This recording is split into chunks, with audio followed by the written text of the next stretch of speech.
We'll call the meeting to order at 7 p.m. with the Pledge of Allegiance. I pledge allegiance to the flag of the United States of America and to the republic for which it stands, one nation, under God, indivisible, with liberty and justice for all. Clerk Cody, would you give us a roll call, please? Supervisor Melky? Here. Clerk Cody here. Treasurer Rice? Here. Trustee Bills? Yes, here. Trustee Brown is excused. Trustee Hauk? Here. Trustee Thering? Here. Thank you. All right, we have approval of agenda on our next item. Be happy to entertain any motions. Is Mr. McBride? He is coming? due to come. Okay. I'll make a motion to approve the agenda as presented. Support. Apparently, Mr. McBride from MMDC might be joining us for a presentation. So if we could add him to, B. to 5B. It's annual thing that he does for our board. Still support it. Yeah, I'm still good with that. All right, so motion to Approve approve the with agenda the with that one amendment, addition. Okay. Any further discussion? Seeing none, all in favor say aye. Aye. Opposed, same sign. Motion to pass the agenda with the one addition approved unanimously. We have no public hearings. Oh, sorry, I want to skip 5. Presentations.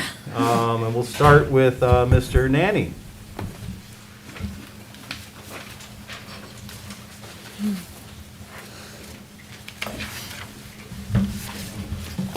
Good evening. Thank you for the opportunity to come and make a presentation for you today on some of our economic development activities. I'd just like to start by saying there's a catchphrase that has developed. Tara will smile when I say it. That's kind of developed around the Township Hall staff that I've apparently infected them with, and that is that we help people be successful. I really have to say that that's what our economic development activities are about. We help people be successful. We'll talk a little bit more about how that catchphrase infected me years ago, how it came into my life in a minute. But I'd like to share just 5 thoughts with you about economic development activities in Union Township and my role as your community economic development director. First, I'll say, and this is not one of the 5 thoughts, but I've been thinking a lot about spring this week. As you may have as well, hoping for it, thinking about it, planning for it. And it kind of guided my efforts as I put this together. So I'd like to define economic development for you in this way. Economic development in Union Township is, number 1, sometimes it means that we prepare the ground for new growth. Number 2, sometimes it means we plant seeds. Sometimes number 3 is that we help nurture things, help them to grow. And number 4, sometimes economic development in Union Township means we need to weed. We need to say no, respectfully, to a project that is completely opposed to the policies we set, our master plan, our ordinances, and such. And number 5 is in economic development also means that we try to look out over the horizon. We're trying to look over the horizon and see what's coming, and also to look over the horizon to try to plan for what we want to have happen in the future for our community. These are all the elements that I'd like to talk about tonight in terms of economic development. First, about preparing the ground for growth. One of the key examples of this was our zoning ordinance update.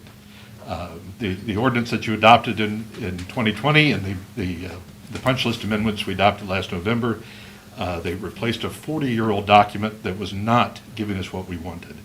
It was not helping us achieve the goals that we have for this community. And it was not providing clear standards and guidance to the development committee, so they knew what to expect when they came to the community. So this new ordinance did that at every level. The goal was to establish clear standards and to tie them back to our master plan, tie them back to the policies that guide development in the community. As part of that, we streamlined the site plan review process. We expanded opportunities for projects to come in under what the ordinance calls a minor site plan, which is administrative approval action. We also streamlined the process by making it clear what information needed to be on a plan and what didn't, trying to set things up so the checklist could easily be followed. We streamlined the special use permit process in a number of ways. One, by reducing the number of activities that required a special use permit, which is an important one. The other one, your decision to take yourselves out of that process by allowing the Planning Commission to have final approval authority. It was a key element to make that process move more swiftly, while still ensuring that projects that come in meet our requirements. Another element that we did was add a more flexible planned unit development option. This gives us the ability to look at innovative projects, ones that don't really fit in the tight box of a particular zoning district, but nonetheless might be a good benefit, a good project for the community.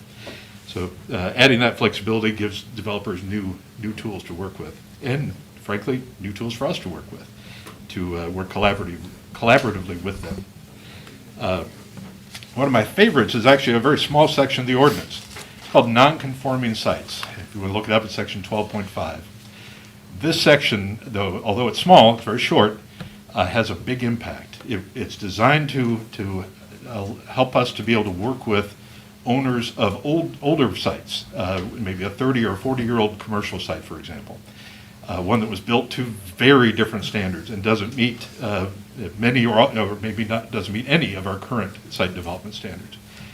Under the former ordinance, we basically, if they came in and wanted to do something, build an addition, do something that required site plan approval, they were essentially required to meet all of the current standards, or they had to get multiple variances.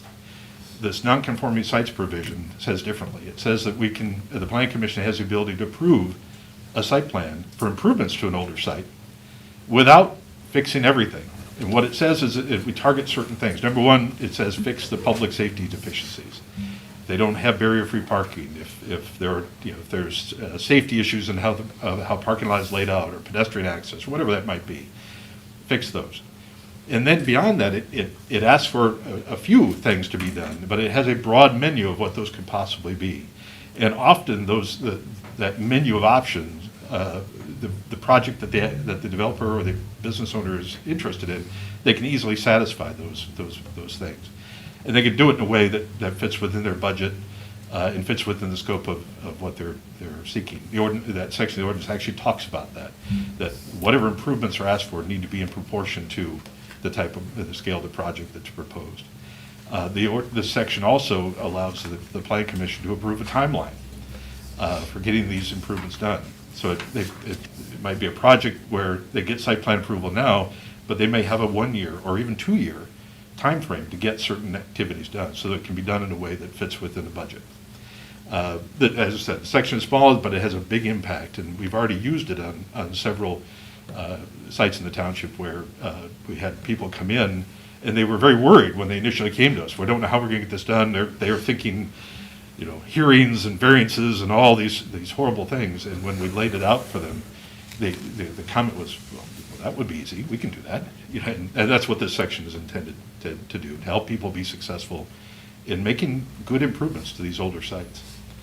One of the other items that we added to this ordinance that makes Jim McBride happy is we expanded the types of what I call employment center activities that are allowed in the business districts.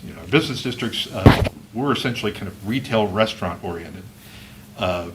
What we've done is we've added in some other activities like distribution center, like warehousing, like light manufacturing as special uses in two of our business districts, the B5 and the B7, which cover most of most of the township, frankly, most of the commercial areas of the township.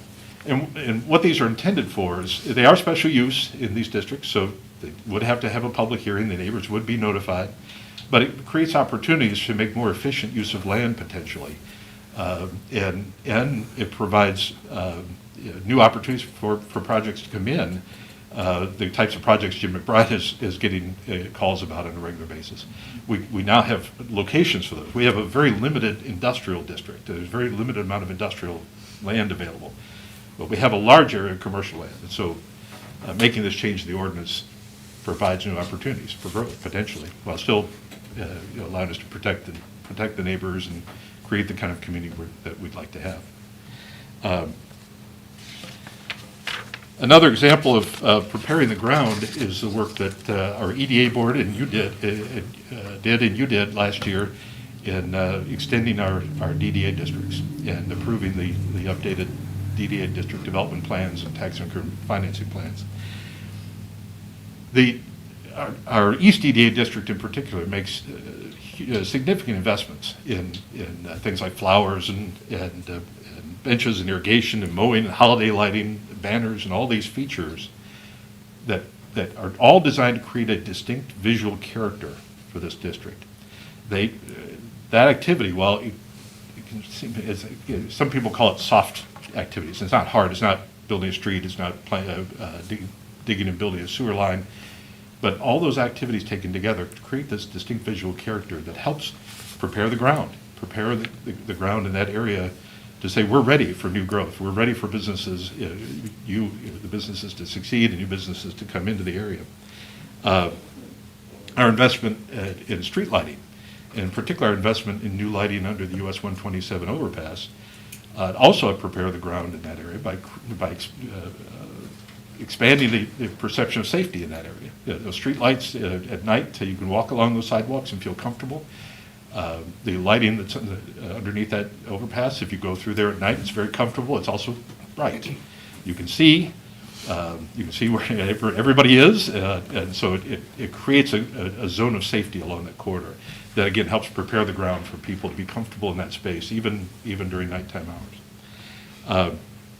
One of the other elements of preparing the ground was actually going back to those flowers.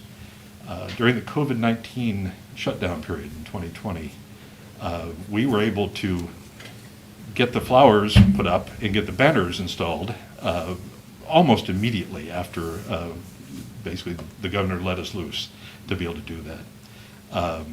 And while it may seem odd that was our first focus, or one of our first focal points, it was very important to say to residents, to the visitors in the area, that our business district was open for business. Those flowers being up told people, hey, we can go. These businesses are open. This district is open for business, and so that was part of preparing the ground in the wake of that shutdown period when things had to lie fallow and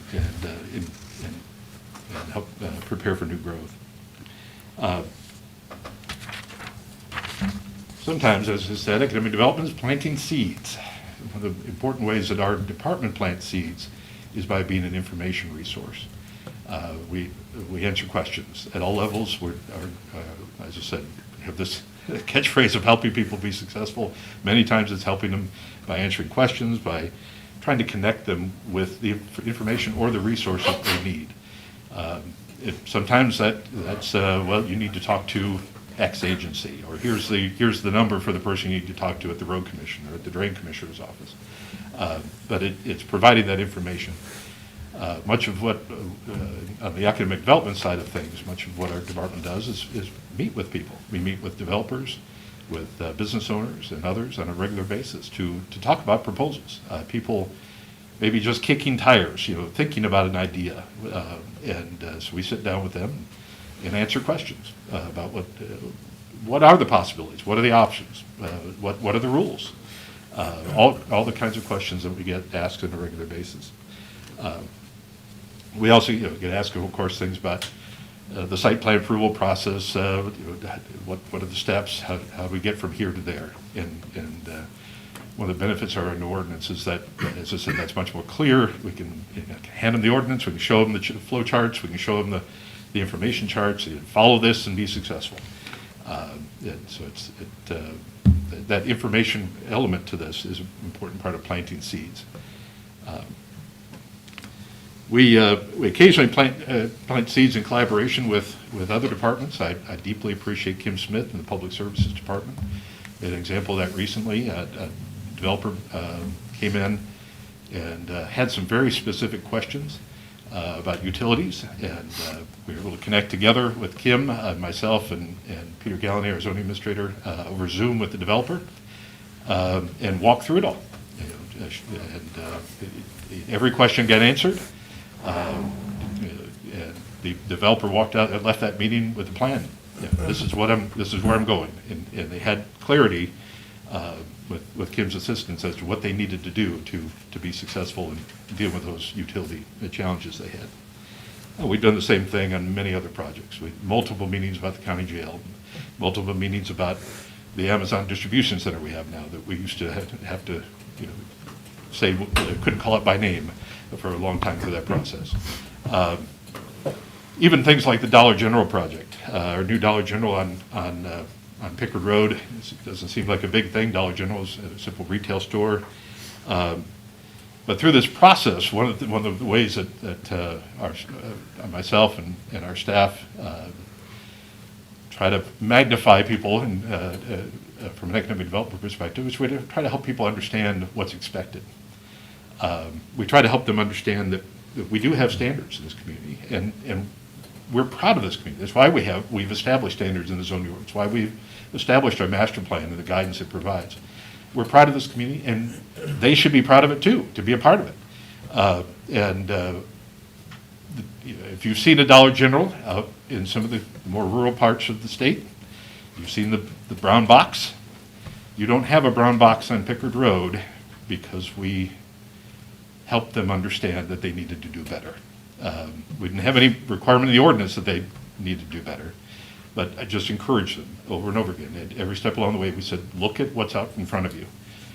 Look at the East EDA district, look at the flowers, look at the banners, look at the infrastructure that's out there. You need to do better. And they did. They stepped up. They came back and said, you know what, we're going to come back with a different model. And the model you see is an upgraded model for them. It's one they don't use very often. But it fits better in the community. It's an asset to the community. And it's not the brown box, which is a blessing for us down the road. Sometimes we plant seeds by solving problems. We just this week had an opportunity to meet with a business owner that had a problem. He'd been given some advice that had led him in a direction that was not really helpful to him. We became involved because part of the direction it was headed involved communicating with our zoning administrator, and Peter brought it to my attention. I invited the business owner to sit down with me and said, I think maybe be able to help you with this. I invited Jim McBride to come along because I knew he could help. And together we had a conversation with the owner. We offered him some alternatives. We offered him some better options and explained why what he was doing was not ultimately going to get him where he wanted to go.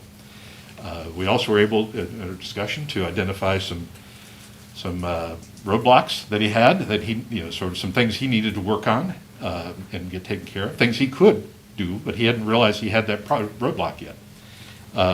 And ultimately, Jim McBride was able to expand those options further for him. In the end, he has to evaluate the options. I expect he probably is going to go in a different direction than he was headed, but one that will ultimately have better results and better benefits for him, and frankly for the township as well. So that's a coming soon, coming attraction. We'll see where that goes. We often in economic development help nurture things, help them to grow. Jim McBride will talk, I'm sure, about his business retention visits, the opportunity to meet with business owners, and just. But it's remarkable how often in meetings like this we hear about things. Oh, by the way, and then they have a question or they have something that's got them stuck. And so these business retention visits, the Middle Michigan Development Corporation organizes every year, many of them that they do are absolutely essential because they help unstick a situation and help people move forward with new information or new ideas, provide connections, all of those pieces of the puzzle. They also, in that way, we're helping to water those seeds that might have been planted in the last visit, for example. Also in terms of helping things grow, I mentioned site selectors earlier. Occasionally I get the opportunity to respond and help the Middle Michigan Development Corporation with a site selection project, a new business operation that's kind of looking in the region, or maybe they're looking across the state, and try to identify sites that might be good for them in this area. One of the other ways that I had the opportunity to help things grow, thanks to you as serving as a member of the Mount Pleasant Airport Joint Operations and Management Board, I had the opportunity to help the airport grow. And in January, that board appointed me the chair of that board, so I had even a little bit more opportunity to kind of help nurture things along. But it's a fascinating resource at the airport. It's a regional resource owned by the city, but definitely benefits all of us. I have no doubt that this board, which has already had some success in identifying potential projects, certainly identifying areas to work on, will continue to be a resource for both for the airport, for the city, and as I said, for economic development of the entire region. I mentioned earlier that sometimes we need to weed. I don't like weeding. I don't like saying no, but occasionally we do. I only bring this up because I wanted to share the rest of the story about that catchphrase. I have a friend. He's now retired. He used to be a township supervisor for many years downstate, and it was his catchphrase. We help people be successful. I served as a planning consultant for that community. And he would look at me and he says, your job is to help people be successful, and sometimes it's your job to help people be successful somewhere else. And so, like I said, sometimes we do need to say no, and every time we get the question, we often get the question from the development community. They have a proposal, and they ask the question, does this project have a good chance of being approved? Does it have a good chance of success? Tell them two things. Number one, we tell them that we don't approve the projects. Whether it's myself or Peter Galladay, the zoning administrator, we're not the approval people, but we can say approval, plan commission approval, township board approval, whichever it is. That decision is going to be made by them. But what we always say as a second part is we refer them back to the master plan. We refer them back to ordinance, and tell them these are the policies. These are this is what we want. It's all right here. Follow this and you'll be successful. If you don't want to follow it, then maybe you need to be successful somewhere else. So that's that part, sometimes needing weed. As I said, we have good ground here. We don't need to do it very often. The last thing I want to say was looking over the horizon. This is just a thought about our master plan. Our master plan is an economic development tool. It's often a surprise to people when I say that, but it absolutely is. This document is intended to say this is what we want our community to be like when it grows up, looking 5, 10, 20 years down the road. So in our case, our master plan was adopted in 2018, and so it's coming up next year for its required 5-year review. The State Planning Act requires the Planning Commission to look at the document and make a decision, does it need to be updated, at least once every 5 years. And so I think there will be an opportunity as time goes on to make it an even stronger economic development tool. We have a good master plan. It's a strong document, there's strong policies in it. It is an effective guide for development. I think there are even opportunities to make it better. And so as part of any future update, we'll be kind of looking at that and I'll be working with the Planning Commission to help them look at possible opportunities to, as I said, make an even stronger economic development tool for the future. So with that in mind, I'll just conclude by saying this. Our community, this township, has a bright future. There will always be challenges. There will always be detractors, there will always be those that try to talk down the place. And that's the case in any community. There will always be those that are focused on the negative. I am not. I respect those voices. I respect their opinions. I don't share them. I see that this community has a bright future, and I'm grateful to be a part of it, and a part of helping to make that future come to pass. And so I appreciate your time and sharing these thoughts, and especially these thoughts about spring. And I'd be happy to answer any questions that you might have. Questions? Connie? Go ahead. Yes, sir. You met with the Phil Biscorner lately. And can you give us any details on that meeting, or is that going to go anywhere with the park north of the airport? So Phil Biscorner, if you don't know, is the city's parks director, and we have been talking with him about some projects where there's overlap with the township. The Indian Pines, I think, is what you're talking about. Yes, sir. And he does have a plan in mind he has a plan to plan, I think, is where we are with that. And certainly the city has invited the township to be part of that process. And beyond that, there's not any other details, but he's definitely proactive in his approach to things. Thank you. Trustee Howe? Yeah. Rodney, you and I have had a discussion before, I think it's Corporate Drive, about extending Corporate Drive out to Belmont. Have you done any more on that? So I We think- talked about industrial land. Yeah. When you and I talked, there's 13 acres on one side, I think you and I talked about, and maybe a few acres on the south side. I know you were gonna develop a plan to extend that road. I just wondered if you've had any opportunity to look into any of that. Yeah. So as a part of the work done for the extending the east and west EDA districts and developing those new plans, the EDA board, we worked together to develop a list of potential projects.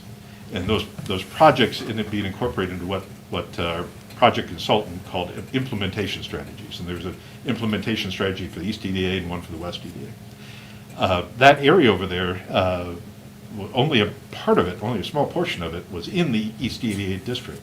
But as part of this work to extend the East EDA district, we also expanded the boundary.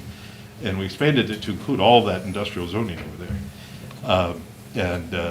The main reason to do that was to be able to target East EDA district funds to road improvements, to bring those roads up to Class A roads, things like Packard Street and Park Drive and Park Place. Corporate Drive was part of that east of Packard Street. That's in their list of implementation strategies. It's one of the projects that's there. You provided funding as part of the 2022 budget. There's some money available for some of those projects. I have communicated with the Road Commission to start that process to look at how we can get that done. It hasn't gone beyond the initial communication at this point, but we're working on that. Well, the reason we did that I talked to him about that, is because there's no access to it. The only access you have is Airport Road. There's 2 private roads that go back, but they're private.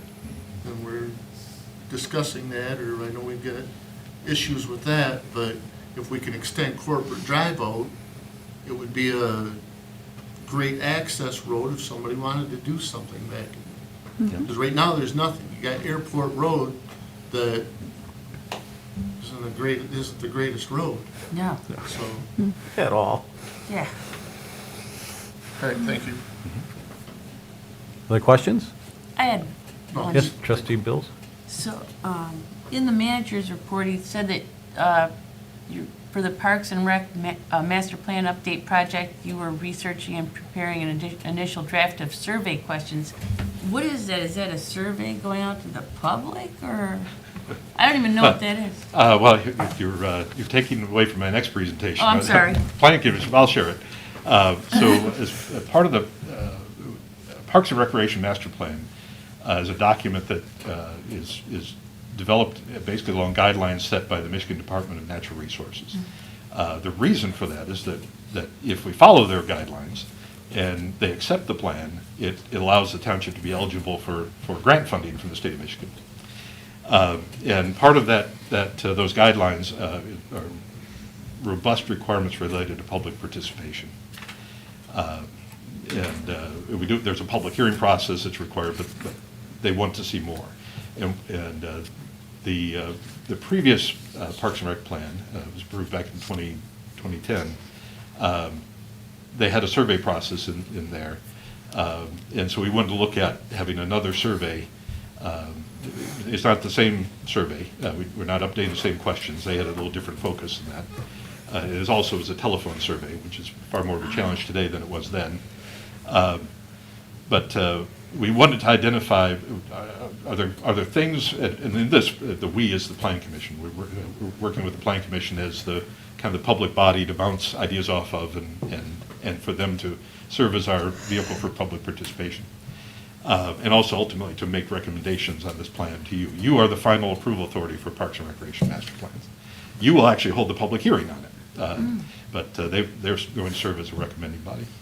So the Planning Commission basically spent the last couple of meetings looking at potential survey questions, discussing topics. There have been great comments, great additions that came out of that. And in fact, at their next March Planning Commission meeting, they'll be looking at kind of a final survey. And the idea, in terms of how the survey will go out, is still being looked at. I mean, obviously, we mail it to people, invite them to mail it back or drop it off. We're also going to look at what electronic versions, formats we might be able to use, while still ensuring that we're getting answers from the people we need to talk to, which is our own residents. Challenge with most electronic surveys is basically it's open to anybody. And we'd like to make sure we're hearing from our community. So that's what that's about. Thank you very much. Trustee Houck, did you have something else? No. Oh, I thought you did. So, you spoke about our master plan. And one of the things I take from our master plan is, in fact, the old one called it smart growth, but the idea behind that was that we want to grow, but not at the sacrifice of the community, right? And so there are, a lot of that plan lays out a way to be successful in growth without compromising quality of life, essentially, for residents. But I guess I'm kind of curious, since we've codified the new zoning ordinance, are there recurring roadblocks that you see that happen that get in the way of development that we could improve upon? It's a great question. That is largely what guided the creation of the new ordinance, was trying to streamline things and remove roadblocks. At this point, we're seeing success in the format we have. I think one of the key changes like the last November was the change to the special use permit process. I think that was a major improvement, speeding up the time frame for getting projects done that need a special use permit. One of the roadblocks that I see that we still have is education. One of the things we've done since the new ordinance was, well, even before it was adopted, is we were working with some of the development community, kind of some of the key players in these projects that we see regularly, to help them understand what was coming. They of course, was all open. The ordinance was available. The draft ordinance was available in March of 2020. It was adopted in the end of July. There was lots of time for them to see it. But it's still education. It's still helping them understand, here's where you need to go. On occasion, we have folks that have been doing things a certain way for a very long time, and they just need to understand that we've made an adjustment to that. And so often it's educating them, helping them understand why that adjustment was made, why it was important. One of the things that we changed was our old ordinance had a one-step site plan process, at least formally. What that meant was the Planning Commission was the last body to see this document. The developer went to all the outside agencies, they talked to everybody, they put all the engineering details together, and then the Planning Commission saw it. And at that point, it's really hard to get something changed. If the Planning Commission has an idea or concern, it's really tough to make an adjustment because so much work has been done.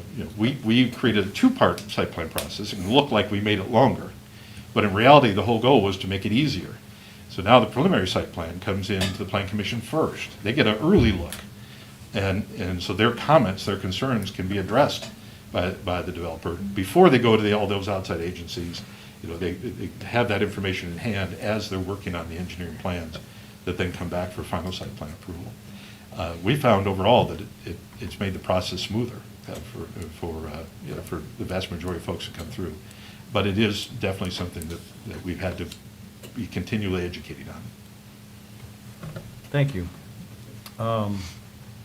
So, when I sat in the planning commission, I heard a lot of positive feedback about how easy it was to work in the township. But in the community, I also hear the reverse sometimes. And so you hear both sides of the argument, and I always wonder, what's the reality, right? Because we have perceptions on both sides there. And I wonder, is it these changes you're talking about? I mean, it seems that could, for lack of a better term, frustrate local developers that have been in this system for a long time, where they see the changes and therefore see that as roadblocks, when in reality, much of what we have when we hear about outside developers, their perspective is, this is such an easy community to build in, because they're coming from other places where it's much more restrictive, and it's, so I'm curious in your take on that. Well, it is, perception is reality, isn't it? Perception is more important often than what the reality might be, because perception is what drives our emotions, and those emotions then move us in whatever direction that we want to go, or they're taking us. So that perception is important to understand. As you know, before I came to the township, I spent many years as a private consultant. I worked with communities across the state. I think there's 9 different counties across southeast Michigan, central, western Michigan. I didn't go north of here, but well, actually a little bit north. Gladwin County was the northern edge of where I worked. I worked with many different communities, rural and urban, cities and townships, and so I could say that this is a community that has standards that are reasonable. There are certainly many communities that have far more restrictive standards. This community is about the minimum regulation necessary to achieve the goals that we've set, and that idea is imbued in our zoning ordinance. It is, like I said, I mentioned education earlier, and I would go back to that. It really is just about helping people understand this is why the change was made, this is why it's important, this is why it actually is a benefit. Ultimately, that takes time. I can just give you an example. It's not quite the same thing as an ordinance enforcement example, but it kind of illustrates the point. I worked at one point for the city of Clawson as their planning consultant in Oakland County. And just before I came to work for them, they had started having a problem where builders that would come in for a project, let's say a commercial project, adding on to whatever it might be, a retail store, car wash, whatever it might be. Maybe they're building a new one. They would come in, they'd go through the whole process, get their site plan approval, beautiful plan, look great, and then they would build something different. The building would be bigger, it would be taller, be relocated, many times they wouldn't put in the landscaping that they said they were going to do, or the parking lot was configured differently. And the city officials would say, why? And the answer was always, well, we didn't think you really would enforce your rules. We just thought that was a kind of a rubber stamp step, and then we could do what we wanted. Wow. And you're like, who told you that? And over time, the city was able to identify one individual who would tell people that. To this day, I don't know exactly why, but he got this idea in his head, and he would just share it. And he apparently was one of these kind of connectors that lots of people knew. And you just, do what you want. It's okay, they won't care. Well, it took 3 years after that was identified, and that person was invited to stop sharing that, and he did stop sharing it. It took 3 years after that for the city, constant, over and over again, the same message, over and over again, same education. And the city's rules were not onerous. They were not difficult at all. But it took 3 years of steady, consistent messaging to overcome that. They did eventually, but nonetheless, that like I said, the steady messaging, that same statement over and over again, just has to be repeated. These rules are reasonable. Our requirements are reasonable.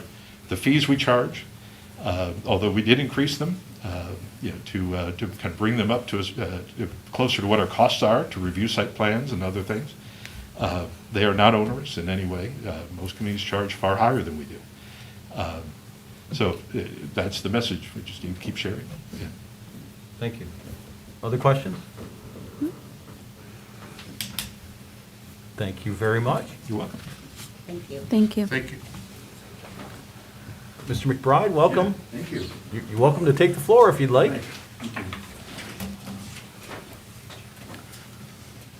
Here I've got our annual report that I'll pass out.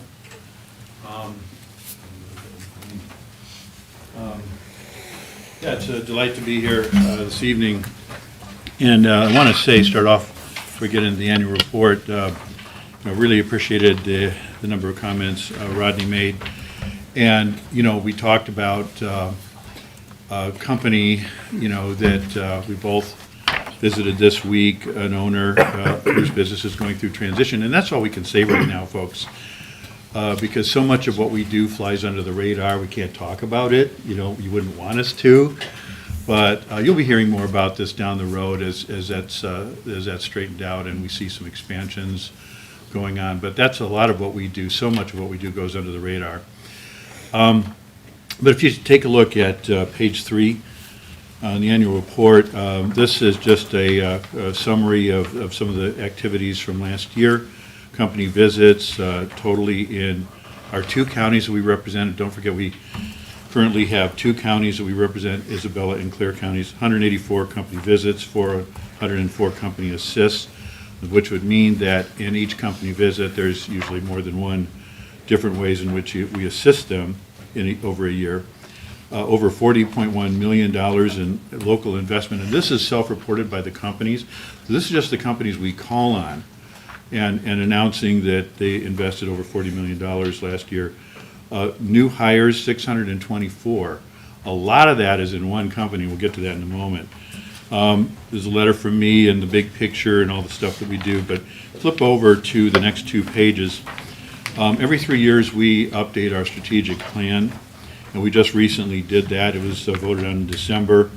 Mission, we grow the economy with services designed to retain, expand, and attract businesses in Clare and Isabella counties to foster economic vitality and resilience in our region. Vision, as the primary economic development driver for business communities and industrial partners, we champion prosperity and vibrancy for Middle Michigan. And then the 3 basic areas that we focus on: business retention and growth, business attraction, community development. Now, one of the things that you guys will hear is that, you're only measuring the activity of Middle Michigan or any other economic development organization based on the new companies they bring in. We do that, but really the emphasis is more on keeping what we've got. And just since I've been here in 2015, if you take the top 5 companies in terms of overall employees, industrial companies, in Isabella County alone, 3 of them have been bought and sold in the last few years. One of them twice, and every time that happens, you've got a big danger that company's going to be moved to a southern state, Mississippi in one case, and we were able to beat that back and make sure that didn't happen. Quality of our workforce was a big part of it, and whatever else we were able to do, working with the state of Michigan, we were able to keep those companies here. The 2 exceptions, American Mitsuba, this is their headquarters in Mount Pleasant, and Bandit, which is now an employee-owned company. So, and I'm going to talk about them a little bit more in a minute. But, so much of what we do is retaining what we've got, because, if you have a company, and I'll just mention Bandit, since when I first came in here, was at about 300 employees. They're now at 650 with over 100 open positions. They have grabbed a tremendous amount of the international market share of these large wood chippers and multiple chippers.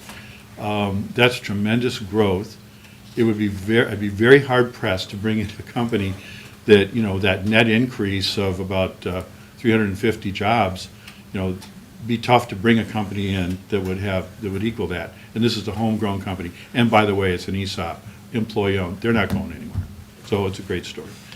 Community development is another thing, because when we're talking about community development, people want to. It's more and more the case, you guys, that especially millennials and Gen Z, they pick out where they want to live before they, decide what they want to do for a living. You know that, Brian? And, our daughters know each other Yeah. pretty well. And so that's true of all four of my daughters. And so we have to have an attractive community, with amenities and things that they're looking for. They're not going to live here. They're just not going to, no matter what the job is. So that's why community development is so important, and working with our downtowns and working with our areas to make sure that we're doing this. Flip over here. One of the things that I want to mention is, focusing on a region, and we're in Region 5. Region 5 is a state-established region. It's 8 counties. It's our 2 counties, Isabella and Clare. It also includes Gratiot, Midland, Bay, Saginaw, Gladwin, and Aranac. Much of what we do is regional when it comes to working on grant programs and so on. We've distributed over $6 million in grants in the last 2 years to small businesses working as a region. But ourselves, just Middle Michigan, we did over $6 million, about 6.1. But in terms of business attraction, we weren't really working together like we could have. So in the past year, we've developed this whole plan, working with Saginaw Future and all the rest, to have a method by which we vet all the incoming inquiries and make sure they're distributed to all 8 counties, and that everybody has the opportunity to bid on everything coming in, whether it's coming from the MEDC or coming independently. And I will tell you, almost everything these days comes in through the state, comes into the Michigan Economic Development Corporation. I probably get 3 or 4 inquiries a week. Many of them, if you drew a line through Lansing, east-west, they're looking at everything south of that. A lot of companies are. But we do get interest in above that line. And so we work together, and we make sure that, everything that we've got here in Isabella or Clare counties is up. But what's happened is companies nowadays are really not looking to buy land and build their own buildings. They want something that's ready to go, and a building that they can move into and lease for the most part. Even General Motors is doing that nowadays. Rodney and I have been talking about that. That's what he mentioned, that we need to take a look at your zoning and make sure that we've got the opportunity for industrial buildings. And up in Clare County, the northern group with Ron Kuntz and Steve Stark, every time they put up a spec building, it's rented out before they can finish the building. And that's Clare, So what would happen if we could do that down here, getting developers to be interested in something like that? So that's what we're working on there. But we're working together here as an 8-county entity to make sure that we're answering every single development, because most of it does come in from the MEDC.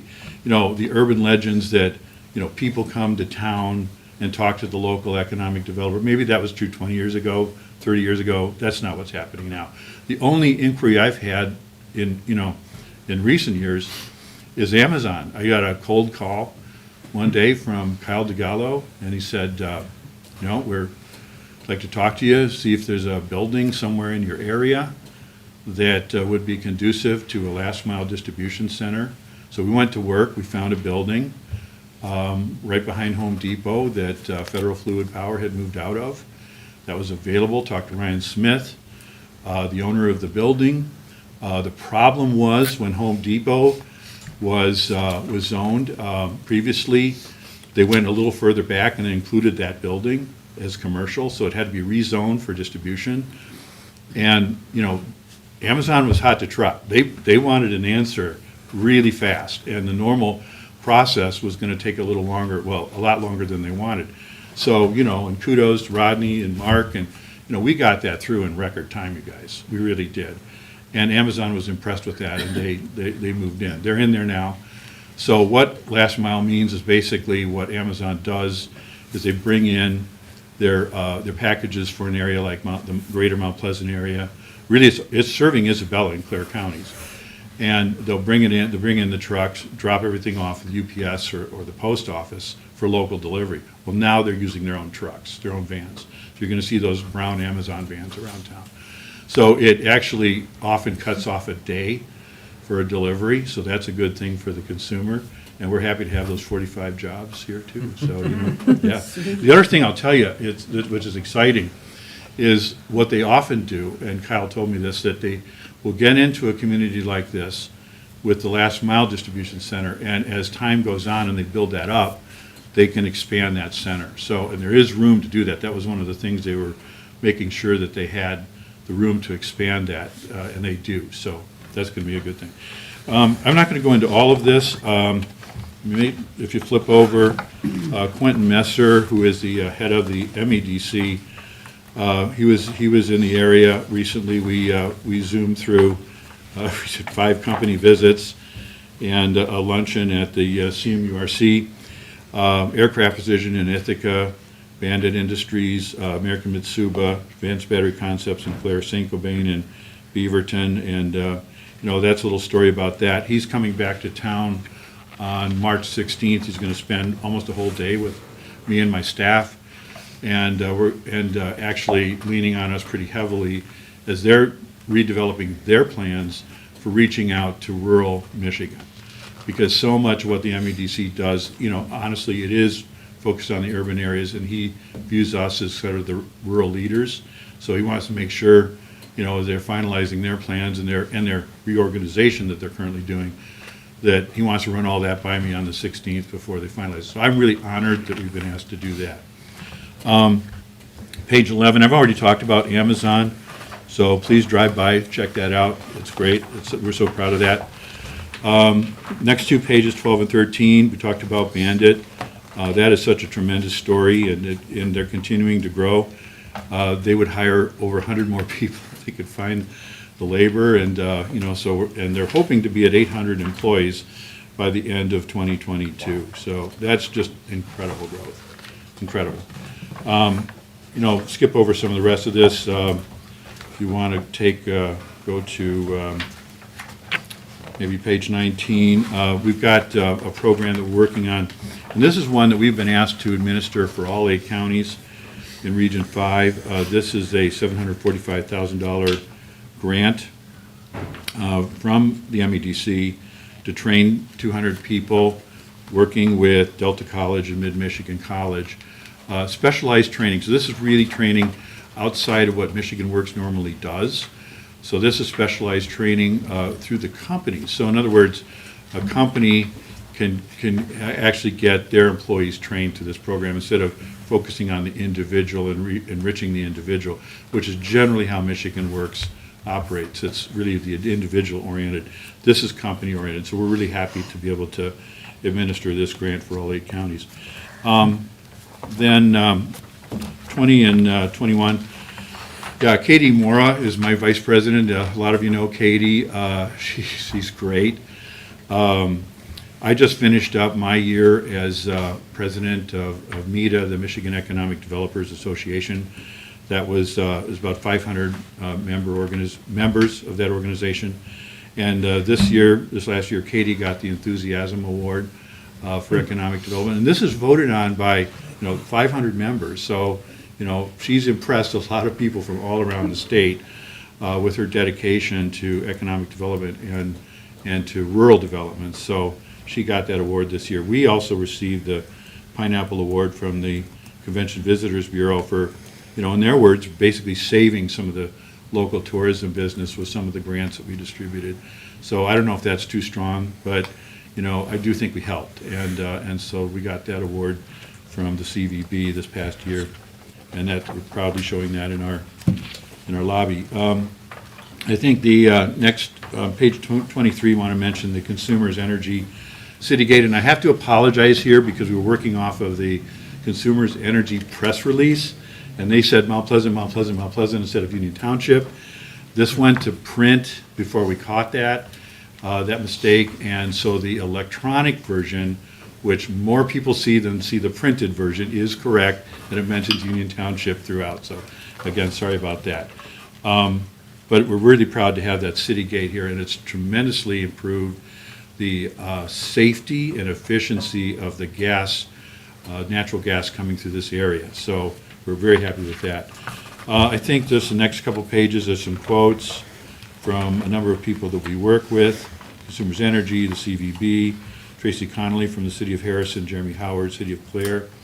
Then, back on 26, those are our sponsors and our partners, our board of directors, executive directors, 27, and you'll see a familiar face there under our board of, or under our executive committee. So Mark is now on our executive committee, and that's where really most of our decisions are made and a lot of our planning takes place. So we're really happy to have Mark there, and you'll see some other familiar faces. So that's my report in a nutshell, and if there's any questions, be happy to answer them.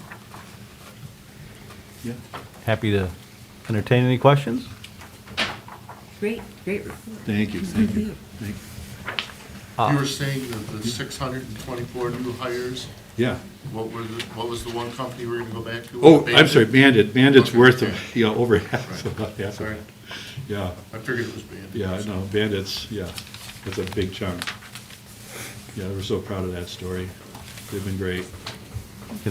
And we've had a chance to work, like, again, some of the stuff we do, we've worked with them on the STEP program, the state export program, helping them to get reimbursed for their costs for airfare, hotel expenses, and so on, as they go to other countries, and their salespeople are selling those products in Brazil and Russia and Europe, and Germany.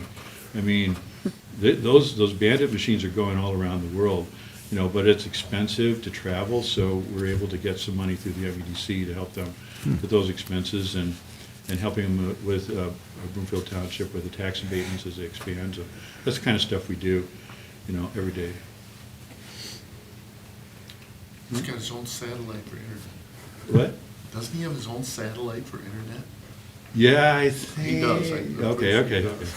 Louis, are you talking about Louis? Louis Jensen? No, Jerry Or Jerry or Moore, yeah. company.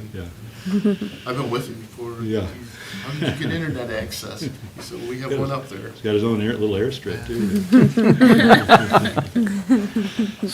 So I'll say that I did meet Katie Mora this last week. Oh, yeah. And she has my vote for enthusiasm as well, so, yeah. Good. Good. I do want to ask you the same question I asked Mr. Nanny. I mean, you work in a lot of different municipalities, communities through Isabella and Clare. What roadblocks do you see that we could improve upon for community development? Number one, I take a look at the zoning, work with Rodney on that, and make sure that we've got the ability to expand from an industrial standpoint. Much of the Mount Pleasant, their industrial parks are full. We've got some room at the CMURC, but that's more tech, and that's, a little more difficult to do for a variety of reasons, but getting better, though. And so really, there's a lot of opportunity for expansion in this township, for industrial expansion, so I think we need to be looking at the zoning and making sure that commercial can also allow industrial, just like we had to do with Amazon. So if we can do that, I think that's a great first step. The other thing, Mr. Chairman, the attitude we all have. I will tell you that, as I go around the country, and people, sometimes I'll wear if I'm out of state, I'll wear a Pure Michigan logo thing, so that people can identify me. And I was just down in Florida, and people saw that, and, oh yeah, Pure Michigan, I've seen those ads, and hey, that completely changed my mind about Michigan. Maybe I want to go visit there now. So it's how we talk about our area matters. And when we're always negative, guess what? People are going to be negative. They're going to pick up that negativity. And that's not going to help us. So there's so much good about our area. There's so many things that we can be proud of, especially as we've come through COVID. My gosh. The more positive we can be and talk about the wins instead of, a restaurant that closed 30 years ago. That's really what we need to do. So the more positive we can be, that people are going to pick that up. And it's going to make people more positive about living here, about expanding their business here, and so on. So I'd say it might be the biggest thing we could do. Attitude. Yeah, attitude. Yeah, I like that answer. Obviously, we have some new challenges in the community with reduction of attendance at CMUs. Certainly takes a hit for some of our retails, and Yes. we certainly have to look at ways in which we can counter some of that effect. We do, and there's not a whole lot that any of you or I can do about the enrollment at CMU. There's so many dynamics to that, and I know they're working as hard as they can on that over at the university. And it's projected over the next 4 or 5 years that overall base is going to shrink even a little bit more of potential college students that everybody's going to be fighting for. I mean, we're kind of battling against Michigan State and Grand Valley. You know, Central's got their work cut out for them, and they need our support. We need to support them right now, not criticize. That's my view. Thanks. Other questions? Thank you so much for Hey, thank coming you. here tonight. Thank you so much. Yeah. Appreciate I'll it. stick around for a few more minutes. All right, we have no public hearings tonight, so we'll go to public comment. Item C on the agenda. Public comment is restricted to 3 minutes regarding items on this agenda. If you choose to address the board or public, please state your name and address for the record, and we'll open up public comment at 8:01 PM.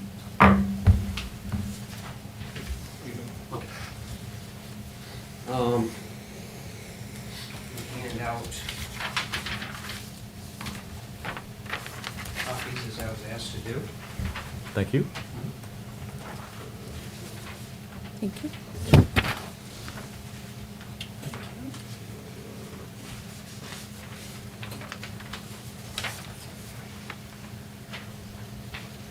All right. By proxy, I was asked to present a public comment from a good friend of mine, Dick Figg. Dick's in Florida right now. So I will start. I would like to thank Ben Gunning for reading my public comment. Excuse me. Ben Gunning, 2270 East Broomfield Road. I'm representing Richard Figg, Riverwood Golf Course, Broomfield Road.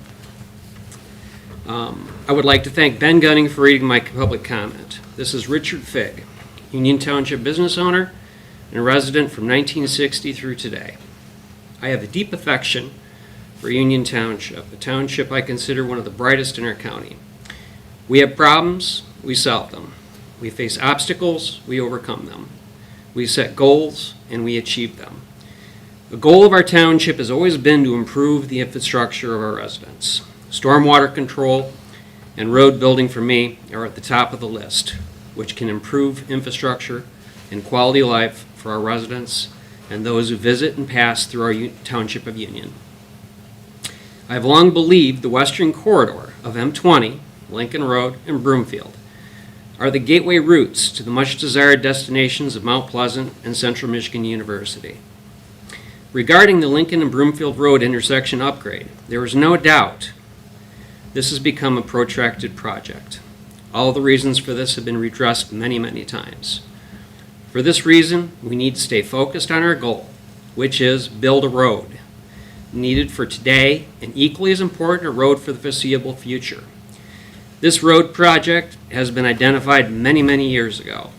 Multiple solutions were considered until after many resources and much effort, a final project solution was put into blueprint many years ago. In order for these events to have come to pass, it was necessary for multiple governmental agencies' support. It took support from staff and boards to secure funding. This to me signals this project has the support it needs and needs to be done. I believe that the distractions are very real and why we need to strengthen our resolve and stick to the goal. This has financial support and needs the political support which this project deserves.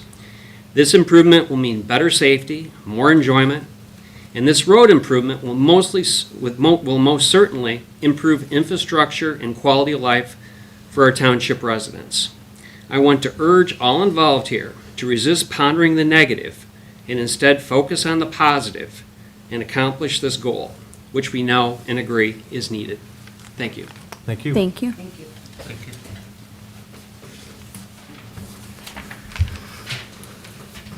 Good evening. My name is Rick McGurk, 770 Stone Ridge Drive in Mount Pleasant. And really like to echo those same comments from Mr. Fig. And this evening, I support the Lincoln Road Ring Road concept and strongly encourage funding be made available to make this project move forward. It has been on the books for many years. It is a benefit to our township. I also feel the improvement would bring the community a safer roadway, not only for a driver, but for the people that are biking, runners, and so on. It's narrow, not safe, and, you know, we've already moved forward with the bridge upgrade, and it just seems the right thing to do to finish the project. Also, in regards to that, I've called multiple times about the burned out light at the corner of M20 and Lincoln that will not get replaced, and Consumers Energy will not replace it because they're waiting for the Lincoln Road upgrade to be done. I finally got the light replaced at Lincoln and Broomfield, and many along Broomfield Road that were burned out. So that, you know, basically is a short summary of my support for that Lincoln Road area and what we need to do to move forward in the township, and what's been out there for many years. I mean, I don't think we need to move backwards. I think we need to move forward, and that was in place for a reason, and the vision's been there a long time. So, thank you. Thank you. Thank you.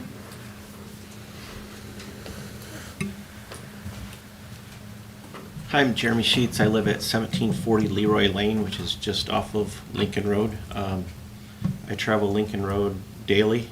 A big portion of my business, we have a facility on Broomfield, so our trucks are traveling that area daily. I'm surprised that half of our trucks aren't laying in the ditch off of Broomfield, because it's pretty bad down through there. There's a lot of traffic.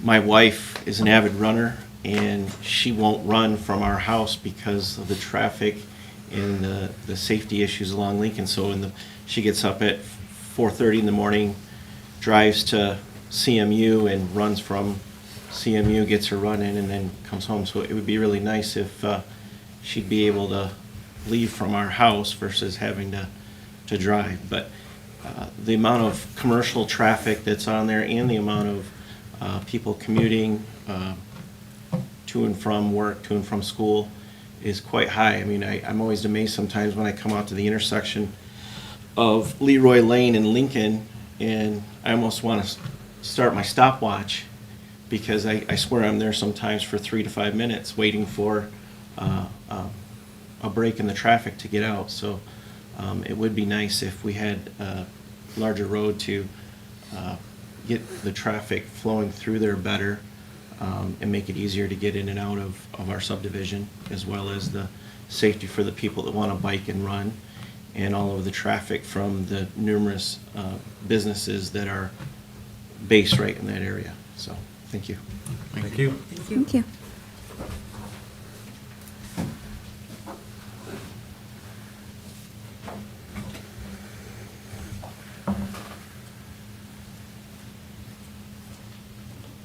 Good evening. My name is Jim Engler. I live at 2303 Amber Lane, just down the road. Basically, I can only echo what the people in front of me have said. One difference is I did serve on the road commission back when this ring road concept was put into place. I was on the road commission for 6 years and chairman for 2 years. And when it started, we knew it was going to take a long time. And it was kind of, Isabella Road was first, then Pickard, parts of Pickard. And so it's pretty much progressed, although at a slower pace, pretty much progressed as it originally was designed to. And I think all that's left now is this little piece of Lincoln and basically a redo on Broomfield. Because both Broomfield at Lincoln is bad, and Broomfield at Mission, that quarter mile past there is just about impassable. So I just want to voice my support to keep the program going and finish it up. And I hate to see a job fall apart at the end. It kind of makes mockery of what's been done so far. So, thank you. Thank you. Thank you. This time I'm representing myself. Ben Gunning, 2270 and 2280 East Broomfield Road. Good evening. I've been a Union Township business owner and resident for over 35 years. My business, the Golf Center, is entering its 50th year of operation. And I personally have either been an employee or owner of this business for 45 years. Over that time, I met my wife at the Golf Center after selling her a set of golf clubs and a subsequent golf lesson. We purchased our house and raised our daughter on this parcel of land. In those many years, I have seen a dramatic increase in the traffic flow in that western corridor of Lincoln Road to Broomfield Road. This increase in use was never addressed with improvements in drainage, roads, and utilities, which are needed for continued growth. The proposed Lincoln-Broomfield upgrades are the first time in decades that any attention has been paid to this most important road, which is both the western and northern gateway to Central Michigan University, its athletic facilities, and the Union Township Business District on Bluegrass Road. The current conditions on this road are poor, to say the least. It is currently the second worst rated paved road in Union Township, behind only Lincoln Road from Broomfield south to Deerfield. This area receives much of the commercial truck traffic, yet has never been improved to a Class A road to allow it to stand up to this type of use. This proposed project does just that. This project addresses the first primary need, which is stormwater management. Yesterday, February 22nd, was a classic example of the need to address both the elevation and the direction of the flow of water to remove it from both the roadway and the surrounding residential areas. This project also addresses the road foundation that will allow it to better handle the weight of the trucks that use this to deliver materials like concrete, asphalt, and gravel to projects surrounding the area. This project will also address, with increased funding, for a safer area to walk, jog, and bike with paved 4-foot shoulders. As it stands, the project has been downscaled to address the 2 easements that have yet to be procured and the increase in costs from when it was originally budgeted 3 years ago. But it is still a good, viable improvement to that area that allows future improvements to be made. In closing, this comes at a time when the relationship between the Isabella County Road Commission and the Union Township is at an all-time low. Comments and behavior of current trustees and friction that exists from between both administrative bodies is extremely disappointing. The current township liaison to the Road Commission, Trustee Houck, must feel embarrassed at times when he has to sit through their meetings. The Union Township EDA Board has always unanimously endorsed this project with support and funding. If there is a need to fill a shortfall in funding, then I am very certain that body would support that increase. Thank you for your time. Thank you. Thank you.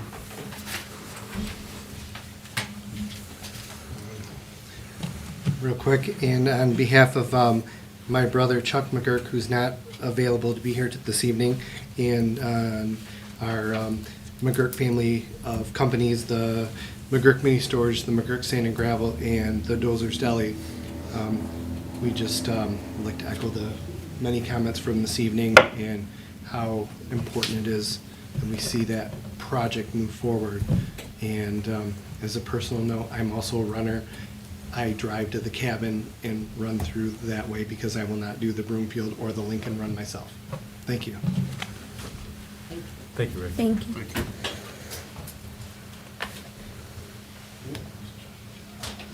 Any further comments? Seeing no one coming forward, we'll close public comment at 8:14 PM, and I appreciate all the comments given this evening. That brings us to item D on our agenda, closed session, which we have none. Report boards and comments. I just have a comment to make regarding the EDA. At the last meeting,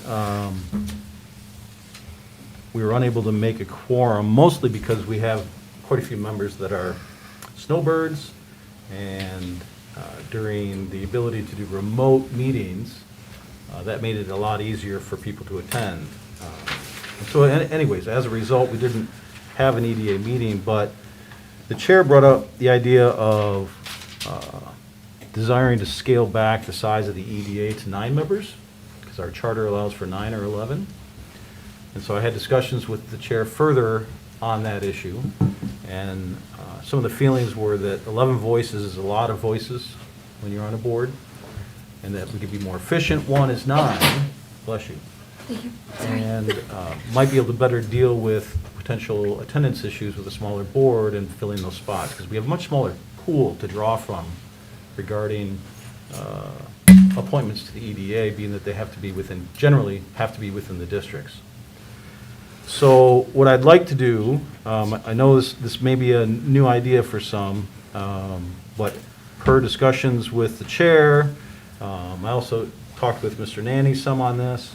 I'd like the board to consider whether or not we should make it a 9-member board and alleviate that. So I would like to put that on the agenda for our next meeting, because that is prior to the next EDA meeting. Sounds good. All right, so with that, any issues with the February monthly activity report? So I take it we're not gonna nominate anybody for the EDA tonight then? We have applicants and we're not gonna do that tonight? No. Wow.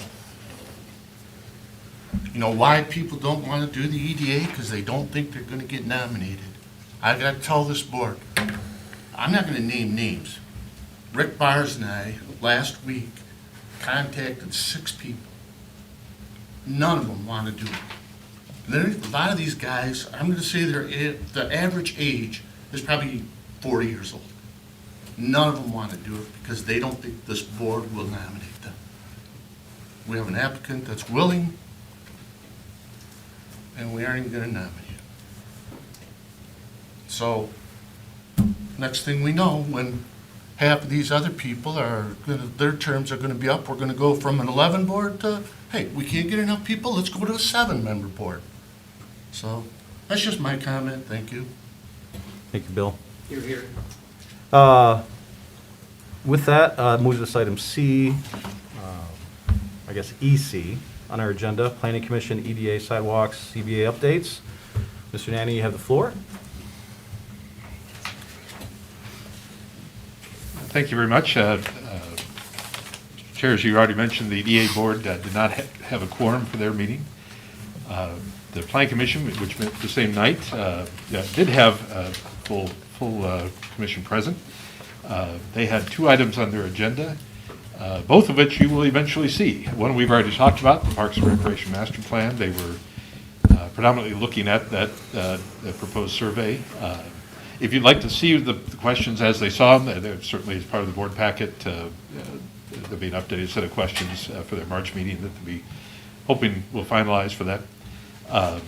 The other item on the Planning Commission's agenda was a text amendment application. We had a gentleman, Dave Coyne, he is very interested in solar energy installations, and he had came to us with a proposal to install one of the systems that he has on his property, on the property, church property in the township. And it was essentially for him, a community service project. The problem is that the unit that you see on his properties, the Quinoa property, is 2.5 feet taller than our ordinance allows. Our ordinance currently has a 20-foot limitation for freestanding solar arrays. That standard, when it was adopted, and frankly, even when the new ordinance was adopted in 2020, was very reasonable. What we're finding is that these units, and this is a very fast evolving industry, we are seeing taller units. We're also seeing more units like the one that Mr. Coyne prefers, that have their fully independent rotation. The ordinance was designed for for the longer arrays that would rotate in one direction, basically east to west through the day. The kind of unit that you see on the Coin Oil property makes maximum use of the solar energy by rotating in 2 dimensions throughout the day. And so it is more efficient, but that does mean it has a little bit more height to it. So he submitted a proposal to increase the height. That was reviewed. Planning Commission held a hearing at their February meeting. They did recommend approval of that amendment. The amendment is currently in the hands of the County Planning Commission. They'll be reviewing it at their March meeting. And after they're done, it will be coming to you probably at your second meeting in March for you to take a look at. So those were the 2 items on the Planning Commission agenda. The Zoning Board of Appeals did not have a meeting in February. We had no applications. And unfortunately, the Sidewalk and Pathways Prioritization Committee, which was supposed to meet on Tuesday, was rained out by the freezing rain. The decision was made to cancel that meeting. They have a second meeting scheduled already for April, so the chair just said we'll take care of the business at that meeting. So that's the report I have for this month, and happy to answer any questions. Any questions? Is there any progress on the right-of-way for the sidewalks in Broomfield or Bluegrass Road? Well, as you may be aware, this is a topic we're coming back to you. In April. Proposal, plan to do that in April. I'll certainly have more information then. We're continuing to work on all the sidewalk projects that we have Yes, budgeted. sir.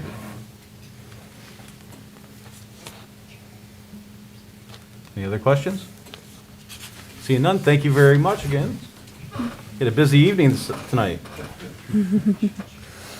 That brings us to item ED, correspondence, receipt of letter from the Isabella County Road Commission regarding Lincoln Road, East Broomfield Road, and intersection improvements.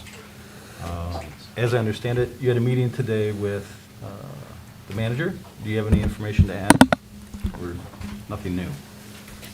Well, I can. I did not have a meeting. The road commission administrator gave me a call, Oh, my apologies. and I did make some notes regarding that call.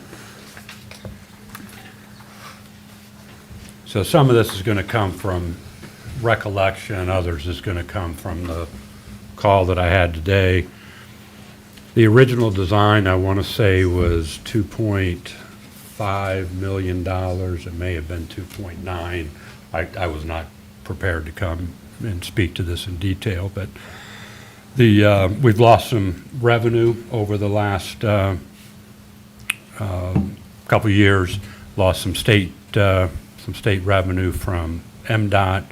Currently, our revenue for the project is $1.6 million, and so we had met the 2 staffs 3 weeks ago or so and began to talk about what to do next. And they were going to go back and take a look at some design changes on this road, which they did, and the road commission administrator rifled through those over the phone. I didn't catch them all, but the design changes to try to bring down some of the costs were the elimination of the traffic signal at the intersection. The new design would still keep the drainage improvements that were going on in the original design. The new design does not include a paved shoulder, which I think was mentioned somewhere earlier tonight about biking and riding. It is continuing to be built at a Class A spec, at least within that framework of this project. I don't know about the rest of Lincoln Road.